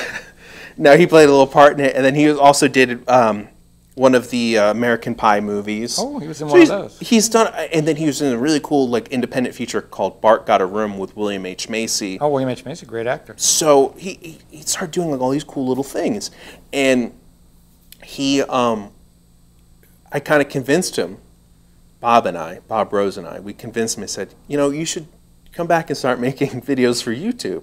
Now, Brandon's got this great life now. He's married, he's got a house, he's got this great job for IMDb where he makes these small profile pieces on small character actors called No Small Parts. Okay. I've actually helped him out with a couple of the shorts before. But he's not acting anymore. No, he still acts. Okay. He still does a little bit of both. He's he acts a little bit on the side, and then he kind of makes these profile pieces, and he just kind of has the perfect life. Right. And I was like, why don't you start making videos for YouTube again? Right. And he went along with it, and we kind of started doing this series called Undo Tube, like YouTube, but we're undoing it one video at a time. Great. And like so the idea. we're just kind of making fun of these parodies and stuff. We're filming with his old camera that he had back in 2006. Wow. It's a lot of just fun, kind of tongue-in-cheek stuff.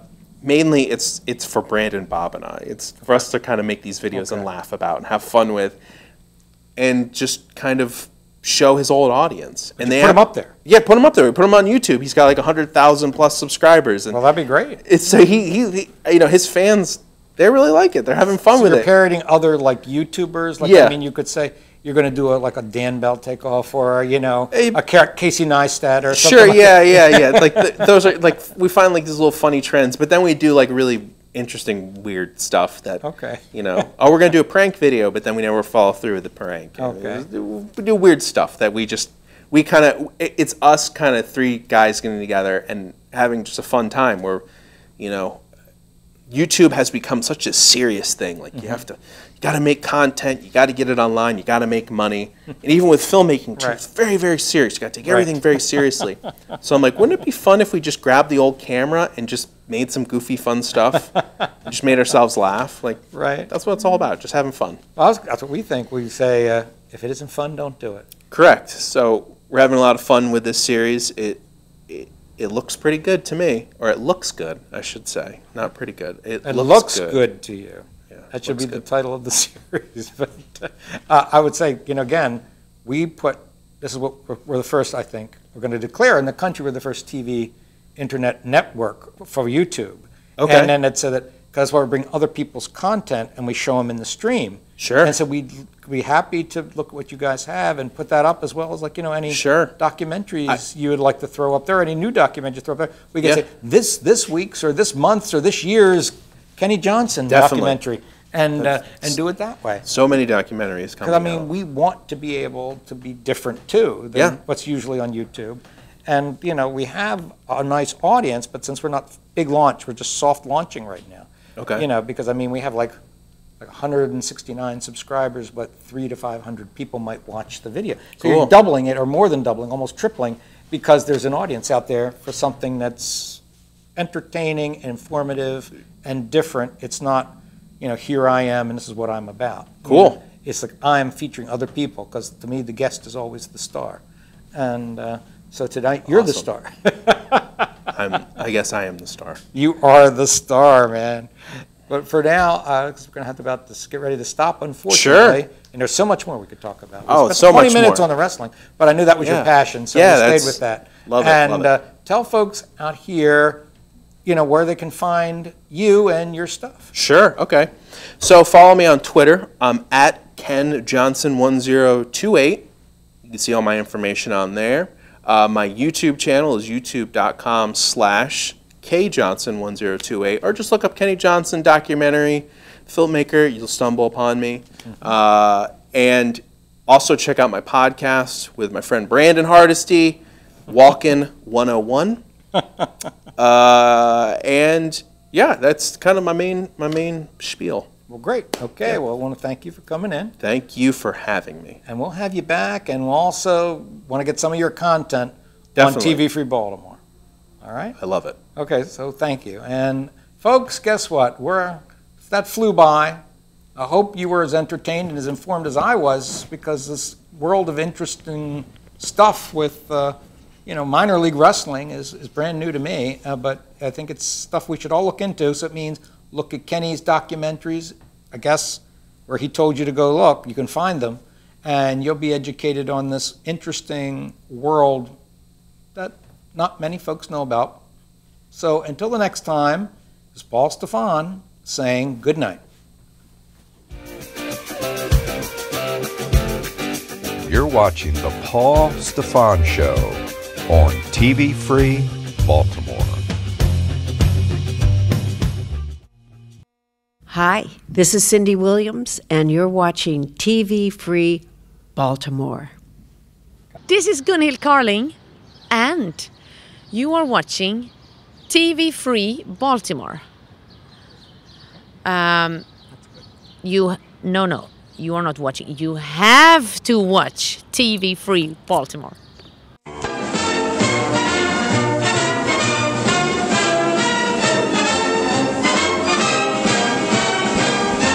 We hope you're enjoying your visit here this evening. Now, on with the show.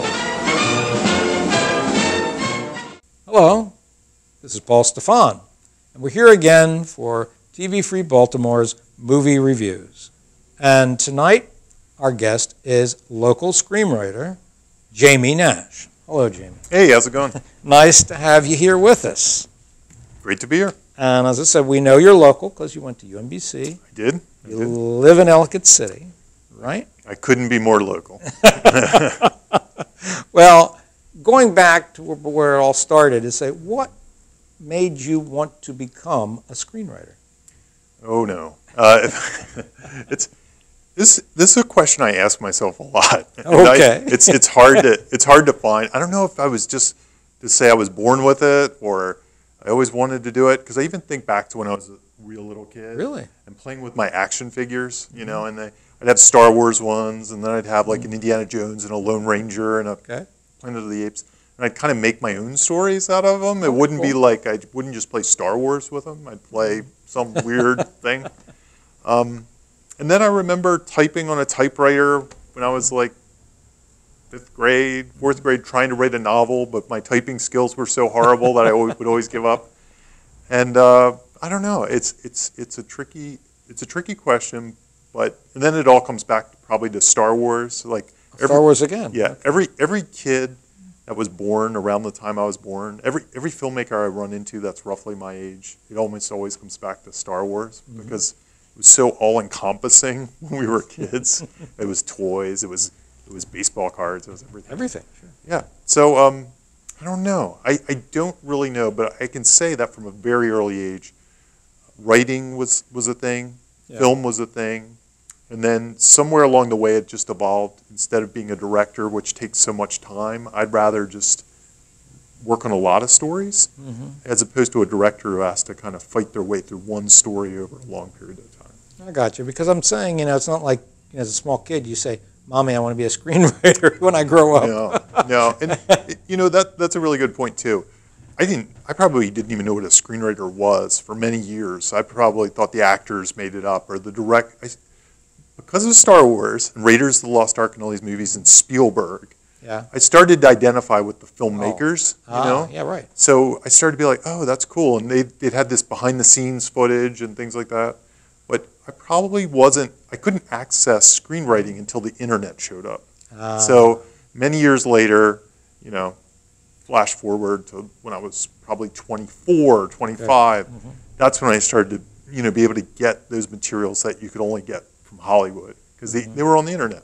No, that's interesting because I was going to say, it's not like when you're a kid, you're a nerd and say you're watching. Oh, yeah, we know who Spielberg is, who Lucas is. But somebody like, oh, who's Lawrence Kasdan? You know, it's like that kind of thing. You know, that kind of thing that people would know who they were. Yeah. You know, but they got bigger later. I mean, as names popped up to the sort of average person. It's funny that you mentioned Lawrence Kasdan because I remember knowing him because I remember we went to see Silverado. Oh yeah, there you go. In Silverado, you know, I went with my father who loved westerns. And I was all in because I love Raiders of the Lost Ark. That was my favorite movie of all time. And so we watched Silverado, and I was like, oh, yeah, this is the guy who wrote, you know, Empire Strikes Back and Raiders of the Lost Ark. And now, you know, Silverado kind of had a little bit of a Raiders sensibility to a Western. You know, it was a lot of fun and, you know, lots of stuff. Well, that's true. Well, I was going to say, what I think, another thing you're talking about kind of, I guess, maybe the coolness of being a screenwriter.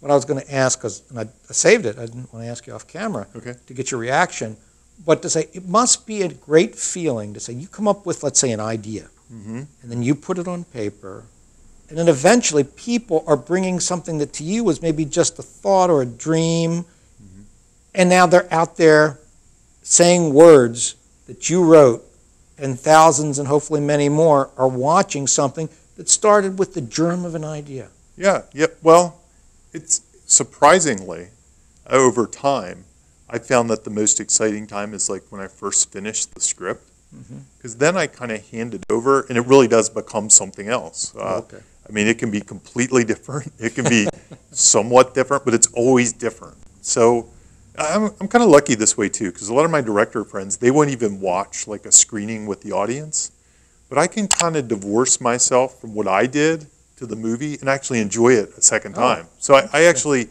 where maybe the actors were on set and things like that, but I can actually sit there and say, let me see what my friends did, or let me see what this crew did with this thing I had, and I can actually enjoy it. You know? So you're not one of these people who say, I'm really mad because it's not the way I wrote it.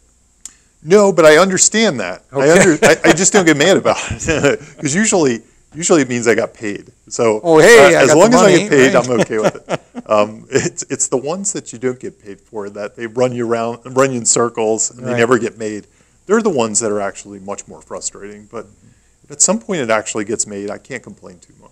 Okay. And how many of your scripts have been turned into films for television or movies, roughly?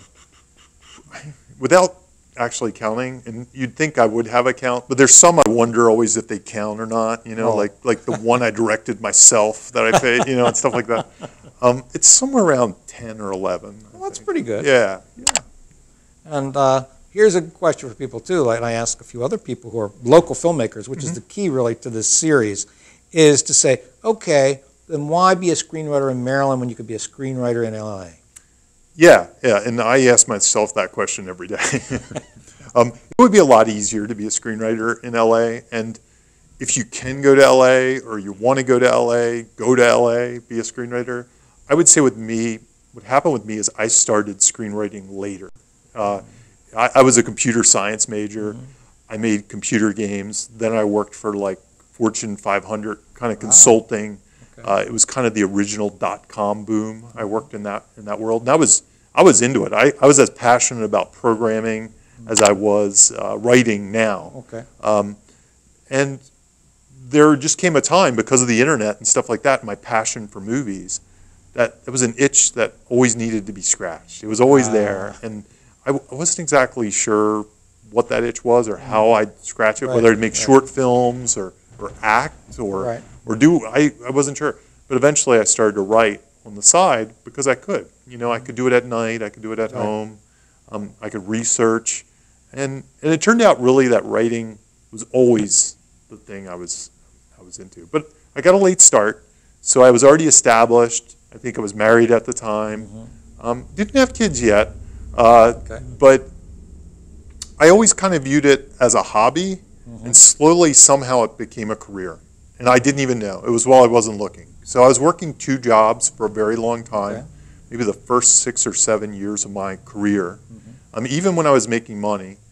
And then eventually I got to the point where I said, okay, once I'm done with this contract, I'm going to start writing full time. And that contract actually went on for like 6 years or something. And then that contract ended, and I started to write full time. So, and I was here. So at that point, I guess I could have moved. At that point, I did have a kid. And at that point, I was just like, well, it's working out okay. I'm just going to stay here. Well, then, but I guess to shift it a little, is there a sense that you ever have like, say, well, you know, I might have more opportunities, be more tapped into what's going on if I'm in LA, because I say, oh, this is in development, they're looking for a screenwriter, that kind of thing? Absolutely, absolutely. I go to LA on occasion to take meetings and stuff. There's this thing that screenwriters have to do. They call it the water bottle tour. Oh. So what the water bottle tour is after you send out a screenplay, your representatives, your agents, your managers, they set you up with everybody who kind of liked the screenplay but didn't want to buy it. Okay. You know? Or maybe they tried to buy it but the studio wouldn't participate. You basically, for a guy like me coming in 1 week, I might go on 10 to 15 of these meetings, just 3 to 5 a day, and just boom, blast through everybody. I mean, and everyone, they give you your bottle of water and you drink it. And you say, who are you? Why do you live in Ellicott City, Maryland? What's the deal with you? Yeah, exactly. Yeah, and every time I go on these things, I'm always like, if I was living here, I would kill this, because I do pretty well in those meetings, and I get lots of, they might give me pitches or ideas to work in, or they'll give me their contact info and I'll start a relationship and stuff. Right. And I'm like, most professional screenwriters would go on those meetings every day. Wow. Like that's what they would do. They'd go on a couple a week instead of 15 in a week. Yeah. And then they'd repeat them every couple of months. They'd have dialogue, they'd have lunches, they'd do all that stuff. Right. Yeah. And that's really the key to keeping a consistent career. So I've done that from here, but I could do it a lot easier, and probably make a lot more stronger bonds. Because you might have a chance where they say, oh, just give us a treatment. Exactly, because that's basically the big job with screenwriting. It seems like it's not like novel writing, where most of the work you do is your own work. The big job with screenwriting, really, if you're going to be a professional screenwriter, it's to do other people's work. So to make their visions happen. So they have a book, or they have an idea, or they have something, and then they hand it to you and they say, what would you do with this? And you audition for it by telling them what you would do with it, and that's how you get the job. Give your pitch. You give your pitch. Right. I mean, of course, you talk about making other people's dreams come true in a way. The other person I thought of, I'm trying to think all the screenwriters I can think of in my brain. The guy who made money just, as I said, they call it script doctor, was William Goldman. Yeah. That's all he did was come in, even after it was done or almost ready to, well, you're going to come in now, William, and you're going to tweak it. You're going to give it your touch. I wish, I occasionally get those kind of jobs, not quite to that William Goldman level. Usually the things they bring me on have much bigger problems. Okay. It's usually like, can you fix this? Yeah, it's like, we have 2 weeks to rewrite the script, and you have to keep all the sets and all the characters. And it's like, okay, and then you got to figure out, things like that. Bigger challenge. Yeah, but I love, they're the best gigs to get, because you don't have to audition for them. They come out of the blue. They put money in your bank account. There you go. They're the best. They're the best gigs to get. And the higher you ascend in screenwriting, the more of those you tend to get. So the best screenwriters get those gigs. Get those things. Yeah. Well, now the thing is, because of local filmmakers and you staying here, what kind of, give us an idea of the local films that you have been a part of. Yeah. I mean, they were filmed here, they mostly made here. Yeah, sure. So just the ones that come to mind, I won't necessarily do them in order. Recently, The Night Watchman. Yes, we'll talk a little about that. Yeah, we'll talk about that. I worked on a film called Lovely Molly with Eduardo Sanchez, so Eduardo Sanchez is the director of the Blair Witch Project, creator of the Blair Witch Project. And he was involved in it wasn't my first sale, but my first film that was produced on a big level. It it had union people working on it. Yeah. You know, it wasn't just some low budget kind of thing. Because he's done a few projects with you, hasn't he? Yes. So after that, we did maybe 4 or 5. I think it's 5 if you count VHS 2, which we did together. Wow. And so that's another one. VHS 2 was an anthology short that we did Here. That one's an interesting one because I actually produced that as well as I wrote it. Okay. We did that in Frederick, Maryland. We shot it in Frederick, Maryland. All local actors, all homegrown stuff. Lovely Molly, I think the actors were pulled from different places, but the crew was all local. It was local crew. Yeah. And was the sets here too? Or no? The sets it was in Hagerstown. Oh, Hagerstown was Maryland. Yeah, we shot the whole thing in Hagerstown. Let's see, what other ones have I done? There's so many. I've been tangentially involved in a whole bunch of projects. Right. There's some filmmakers, like a friend of mine, Chris LaMartina, made the WNUF Halloween special. I think I got that right. Okay. And he's made a lot of local films and stuff like that. That I'm, I think more or less I got a special thanks on that. But things like that. Right. But there's a whole bunch. I'm probably missing like 3 or 4 that. Okay. Well, The Night Watchman, for example. Yeah. The thing I want to put there, because I had Ken Arnold and Dan DeLuca in here. Uh-oh. And they were, like I said, they were supposed to have screenwriting credit. Yeah. And so did you. Mm-hmm. Now, have you done this before where it's sort of like it's a collaborative screenplay? Or what part did you play in the screenplay? Or what did you bring to the screenplay and what did they bring to the screenplay? Yeah, that's that one's an interesting case. I collaborate on a lot of screenplays. My preferred method is to co-write screenplays. Though I hardly ever do it, but when I do, I love it. Like I'm working on, I have a writing partner now that probably 50% of my scripts are with him, and then stuff on my own. But in this case, they were 2 local actors who I'd worked with before. Ken Arnold, and this is a plug. We have a web series called Para Abnormal, and we're actually going back and making some new episodes of it right now. Oh, good. I was out in a scouting mission today. So I had worked with him in the past. I worked with him on a television show called Street Legal, so a bunch of other stuff. And he was, I'm sure he told you the origin story of Night Watchman. He was looking he had a warehouse. They came up with an idea on the spot. So they wrote the script together. I think it was Ken's idea, and then Dan wrote the script. Okay. They wrote a first draft. Oh, first draft. But they knew, I was kind of known in their circles as a comedy guy. Like I could come and bring comedy to a screenplay. And a lot of the work I've done with them was comedy work. Okay. So, but I'm also, I'm a screenwriting. I'm very crafty. I'm into like lots of the science of screenwriting. Okay. I teach screenwriting and stuff like that. Right, so, exactly. So they brought me that script. And this goes back 7, 8 years before the movie got made, or Wow. it was a long time before the movie got made. Ah.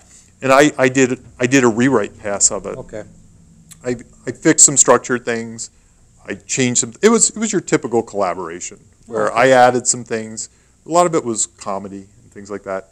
And then 7 years went by or whatever, and then they brought me back in again to do some rewrites toward the very end, and then Dan rewrote stuff on top of that. So it got really collaborative toward the end. Right. I think I did the bulk of the rewrite toward the end again, Okay. and then Dan, because he was on set, he did a huge like last minute, let's get it ready for production kind of rewrite. So it was really collaborative. Interesting. It was to the point where I can't remember everything they wrote and I wrote. I try to remember it sometimes, but it's a big jumble. I was going to say that it would have been a nightmare for people who award credit for the Screenwriters Guild. Well, yeah, with the Screenwriters Guild, they make you keep track of those things. So you have to hand in your draft, they have to hand in theirs. Oh, okay. And then if you don't agree, it goes to arbitration, and somebody has to read all of them and figure out who it is. But it wasn't an issue in an indie film. It wasn't an issue with an indie film. Yeah, this was pre my WGA days when I worked. Oh, on this. okay. Cool. So it was good. You weren't the one I can give credit to for the line, "Let's go kill some dead people," was it? I'm 98% sure that's my line. That's yours? Yeah, that's the type of lines that I would add. The Dan comes up with some good lines himself, but that sounds like the type of lines that I would say. But there's still a 2% chance of, who knows, maybe he came up with part of it. But I'm pretty sure that one was mine. Okay, because I was going to say, in that thing about some of the scripts you've written and have produced, and the mixing of genres. Before I say the two separate types, but within horror, your scripts also mix in humor. Yeah. Usually. Usually. Not always, but. Yeah, so I started out being mainly a comedy guy. I wanted to do comedy scripts. When I started writing, it was like the Farley Brothers, and American Pie, and things like that. Kind of stuff, right. I wanted to write that kind of stuff. I loved Clerks, the Kevin Smith movie. I think that's who I wanted to be as a writer. Yeah. And I got about 10 scripts in, and with mediocre success. I won a contest. I might have optioned a couple scripts. And then I was like, well, what kind of movies did I really love as a kid? And it actually wasn't necessarily, they were more the movies I was into at that time. And I loved horror movies. I love movies that mix genres. A lot of the Spielberg movies I came up with, like Back to the Future, would mix these. It's kind of an adventure, but it was funny and it was sci-fi and it was romantic and it was this whole big jumble. And it really was, in a lot of ways, it was a coming of age for Marty McFly. Absolutely, absolutely. It's all about who his real parents were and all. Yeah, it's really on paper. Back to the Future is a strange movie. Yeah. It's not your typical. Like, who is that movie for? Is it for the adults, the kids? What is it? And that's why it's a classic, right? That's why it's classic. It really is. And so I got to a point with the comedy that I was like, maybe I'm not the funniest guy, but maybe I could be the funniest guy writing a horror movie, or one of the funnier guys writing a horror movie, or something like that. And horror comedy was actually the reason I got into horror in the first place. So it was movies like Evil Dead 2. Peter Jackson's early films were huge for me. He had Bad Taste and Dead Alive. Reanimator was a big movie as a kid. So there were a lot of these, the horror comedies are the ones that really appealed to me. So that's how I got into horror. Okay, because Ken and Dan referenced that they were big fans of Simon Pegg and things like Shaun of the Dead. Yeah. That kind of thing. Yeah, and those movies are great. They're just not as influential to me because they're not like the ones you see when you're a kid. Right. I love those movies. I would love to write movies. I just found a way to segue into something else I was going to bring up, is that, these days to me, and I don't know if you want to comment on it, it seems like it's evolved where so many horror films are about the gore and the CG. And some of the things that have always stuck with me when I was a kid and even going to the movies is something maybe you'd still call more suspense. It's sort of like cerebral kind of stuff, like Hitchcock or Twilight Zone. It's kind of stuff, I'd watch an episode of Twilight Zone as a kid and be awake all night because it was what they did to your head. It was more than what you didn't see than what you did see, And I don't know if that's something that you write or you would like to attempt to write. No doubt. That's kind of, I even think that's what horror has kind of evolved to at this point. Yeah. If you look at the horror movies that are really popular right now, like Get Out was the big one last year. It's like a Twilight Zone episode. Yeah. It has social commentary. It's got a weird twist. It's a new take on different stuff. It's not just, it might have a little gore in the end, but it's hardly gore. It'd almost be a stage play. Actually, make a pretty interesting stage play. You got the ones that you can exactly. stay with you, these movies. So I think that's where, actually, honestly, I think that's where horror is evolving. Oh, it is? It's less gore and less CGI and stuff like that. Yeah. Okay. Now, do you usually with your films, because you talk about it becomes something else, so you don't usually retain script control? No, not at all. So here's the weird thing about screenwriting. Even the biggest screenwriters, they actually buy the copyright out from under you. It's not like novels. So you have zero control, even the biggest screenwriters, because directors are really the ones, final cut is what they're chasing. But screenwriters don't get that. Unless they're writer-director, then they can kind of do something. But yeah. Right, and so you're never called in to do rewrites or do changing things on set or anything like that? Me personally, very rarely. Because for one thing, I work on lower budget films. Yeah, right. They just don't have the budget to keep, it's expensive to keep a writer on set. So I never had that luxury. I'll work up to literally the day before they go off to film. And maybe sometimes they'll bring me back for ADR, but that's more just as a consultant. I like to ask questions. Okay. Now, any of your films, would you say, have been a commercial success? I wouldn't say any of mine. I still haven't gotten that film that is going to be my signature film, like that I can say it to somebody and they'll be like, I saw that one. I haven't gotten to that point yet, so I still feel hungry to get there. Yeah, okay. The ones that are the most watched tend to be the ones I work on for Nickelodeon, because they have a huge audience. The kid films. The kids movies, because it'll be a Christmas movie for kids, Yeah. and they'll get, I don't know, 3 million, 4 million kids to watch it Views, in one sure. night. Right. You know, and then they'll play them for now to eternity. And so millions of kids watch those movies. Right. So in some ways, they're the most successful in just pure eyeballs. But yeah, I haven't had that one. I've been chasing like large theatrical releases and stuff like that. And I haven't quite gotten there yet. But one day, it gives me something to be hungry for. Or any critical successes? Or anything like that. Like there have been some that have been pretty reviewed well by critics and well liked. But yeah, no, I'm chasing that. Chasing it. Yeah, which is good. Well, then, along with that, of the films that you've had that have actually went to screen, whether the little screen or the big screen, can you say which one or ones were your favorites? Favorite is one of those weird things. There's ones that came out the most like I worked on. Yeah. And then there's other ones that didn't. But that doesn't necessarily mean they were bad because they didn't come out the way. But that's almost the only way I can judge. Oh. I have a really hard time saying which one is the favorite. But yeah, you really can't. I can't. Just one. I couldn't really say. And as time goes on, I start liking the older ones better. Ah, gotcha. But maybe I'm just nostalgic. Do you have any upcoming projects or things you're involved in right now? Let's see. I just had 2 movies released last year. So The Night Watchman was one. Right. And it was a movie, a Nickelodeon kids movie. Tiny Christmas was a movie for last year. And anything you're working on now? So, anything that's in development? Yeah. So I have 2 things I'm working on right now that I probably can't talk about. Okay, then don't. And we're going back, as I said, this web series we created, Parabnormal. And Parabnormal is kind of like it's a spoof on ghost hunters. If you remember, if you've ever watched the Ghost Hunter shows. Yes, I did. Yeah. So we made a run at this maybe 5 or 6 years ago. We made a whole bunch of episodes that did really well for us. It's a web series. Okay. But we have this kind of idea to bring those characters back, like for one last mission kind of thing, but turn it more almost into a documentary. So you didn't have to watch the old series. It's just kind of like the guy bringing the crew back together. So we're hoping to shoot that this spring or summer. And that's going to be feature length? It's a web series. Oh, a web series. The tricky thing that we're trying to pull off is if you put it all together, it would be a feature. So gotcha. You can watch it in these slices. Yeah. But we're hoping that we can put it together and like maybe play it at a festival or something. And it might only be 50 minutes or 60 minutes, but it'll still feel like it'll give you that feature kind of thing. Right.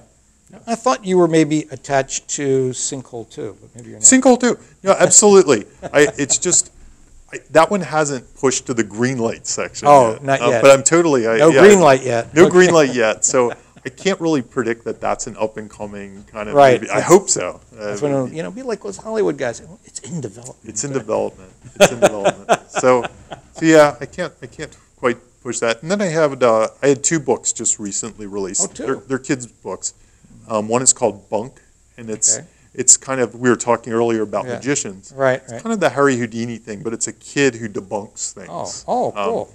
So that's one of the books. And then I have another one called The 44 Rules of Amateur Sleuthing. And that's a kid detective, kind of Harry Potter kid detective sort of story. Now, was your Blackbeard book, was that a kid's book too? Or? No, that wasn't. That's probably like a hard R graphic novel. Okay. Yeah. So, it's definitely made for the HBO crowd. Oh, gotcha. It's the true story of Blackbeard. His true story. He was a salty character. Oh, very good. It's a historical, it was a loosely based history. There's as much myth as there is the history of Blackbeard. Right. So I filled in the gaps a little. There you go. Hey, very good. Yeah. Now, it was, like I said, it was great. We've reached the end of our time here. We want to have you back. Like if some of these things are development you can't talk about, you can come back and talk about them. Promote them before they go out there, because we have a thing for people. Next door is a larger building. It used to be the old hardware store, and it's the main floor, we're having that converted to an entertainment space, entertainment venue. And so one of the things we want to do is feature like local filmmakers doing like their premieres there, or screenings that they want to do maybe before they release, documentaries as well as fiction films, as well as having live music, entertainment. I'm going to get some dancers and magicians in. I'll be here. That kind of thing. That sounds great. And that's, again, trying to bring back our community. No, that's great. But we want to thank you for being here. Thanks for having me. It was very fun. And please, if you can, give people out there into your camera, this number 3 is you, I'm sorry. and tell them your contact information, how they can find out all about Jamie Nash and your product. Yeah, you can follow me at Jamie_Nash, Jamie, on Twitter. You can find me at I guess you don't even say that anymore, jamienash.net. And then on Facebook, I think I'm Jamie Nash-Writer. You can find me. You can hear everything you need to know. More than enough. And if you want to learn how the art of screenwriting, you can go to Towson or Micah and absolutely sign up for your course. I'll be teaching there. Sign up for my course. Exactly. I'll be happy to meet everybody. All right. Well, thank you for coming, Jimmy. Okay. Thank you. All right. Thanks so much. All right. And there we have it. That's another episode of our film review series here at TV Free Baltimore. So this is Paul Stefan, and we'll see you next time. And as he used to say, and at the movies with Siskel and Ebert, we'll see you in the center aisle.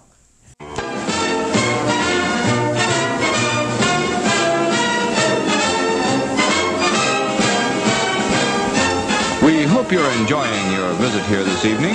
Now, on with the show. Hello, I'm Steve Darnall, the publisher of Nostalgia Digest, and you're watching TV Free Baltimore. Well done.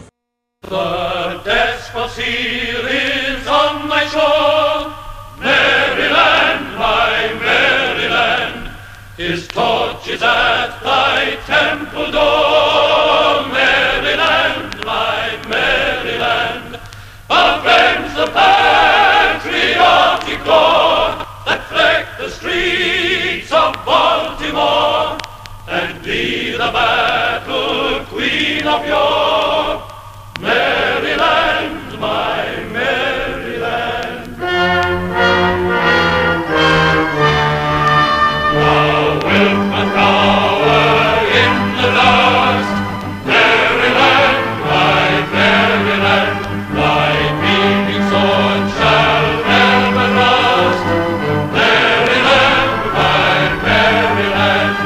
Remember Carroll's sacred trust, remember Howard's warlike thrust, and always onward with the just, Maryland, my Maryland. This concludes another day of live stream broadcasting from TV Free Baltimore.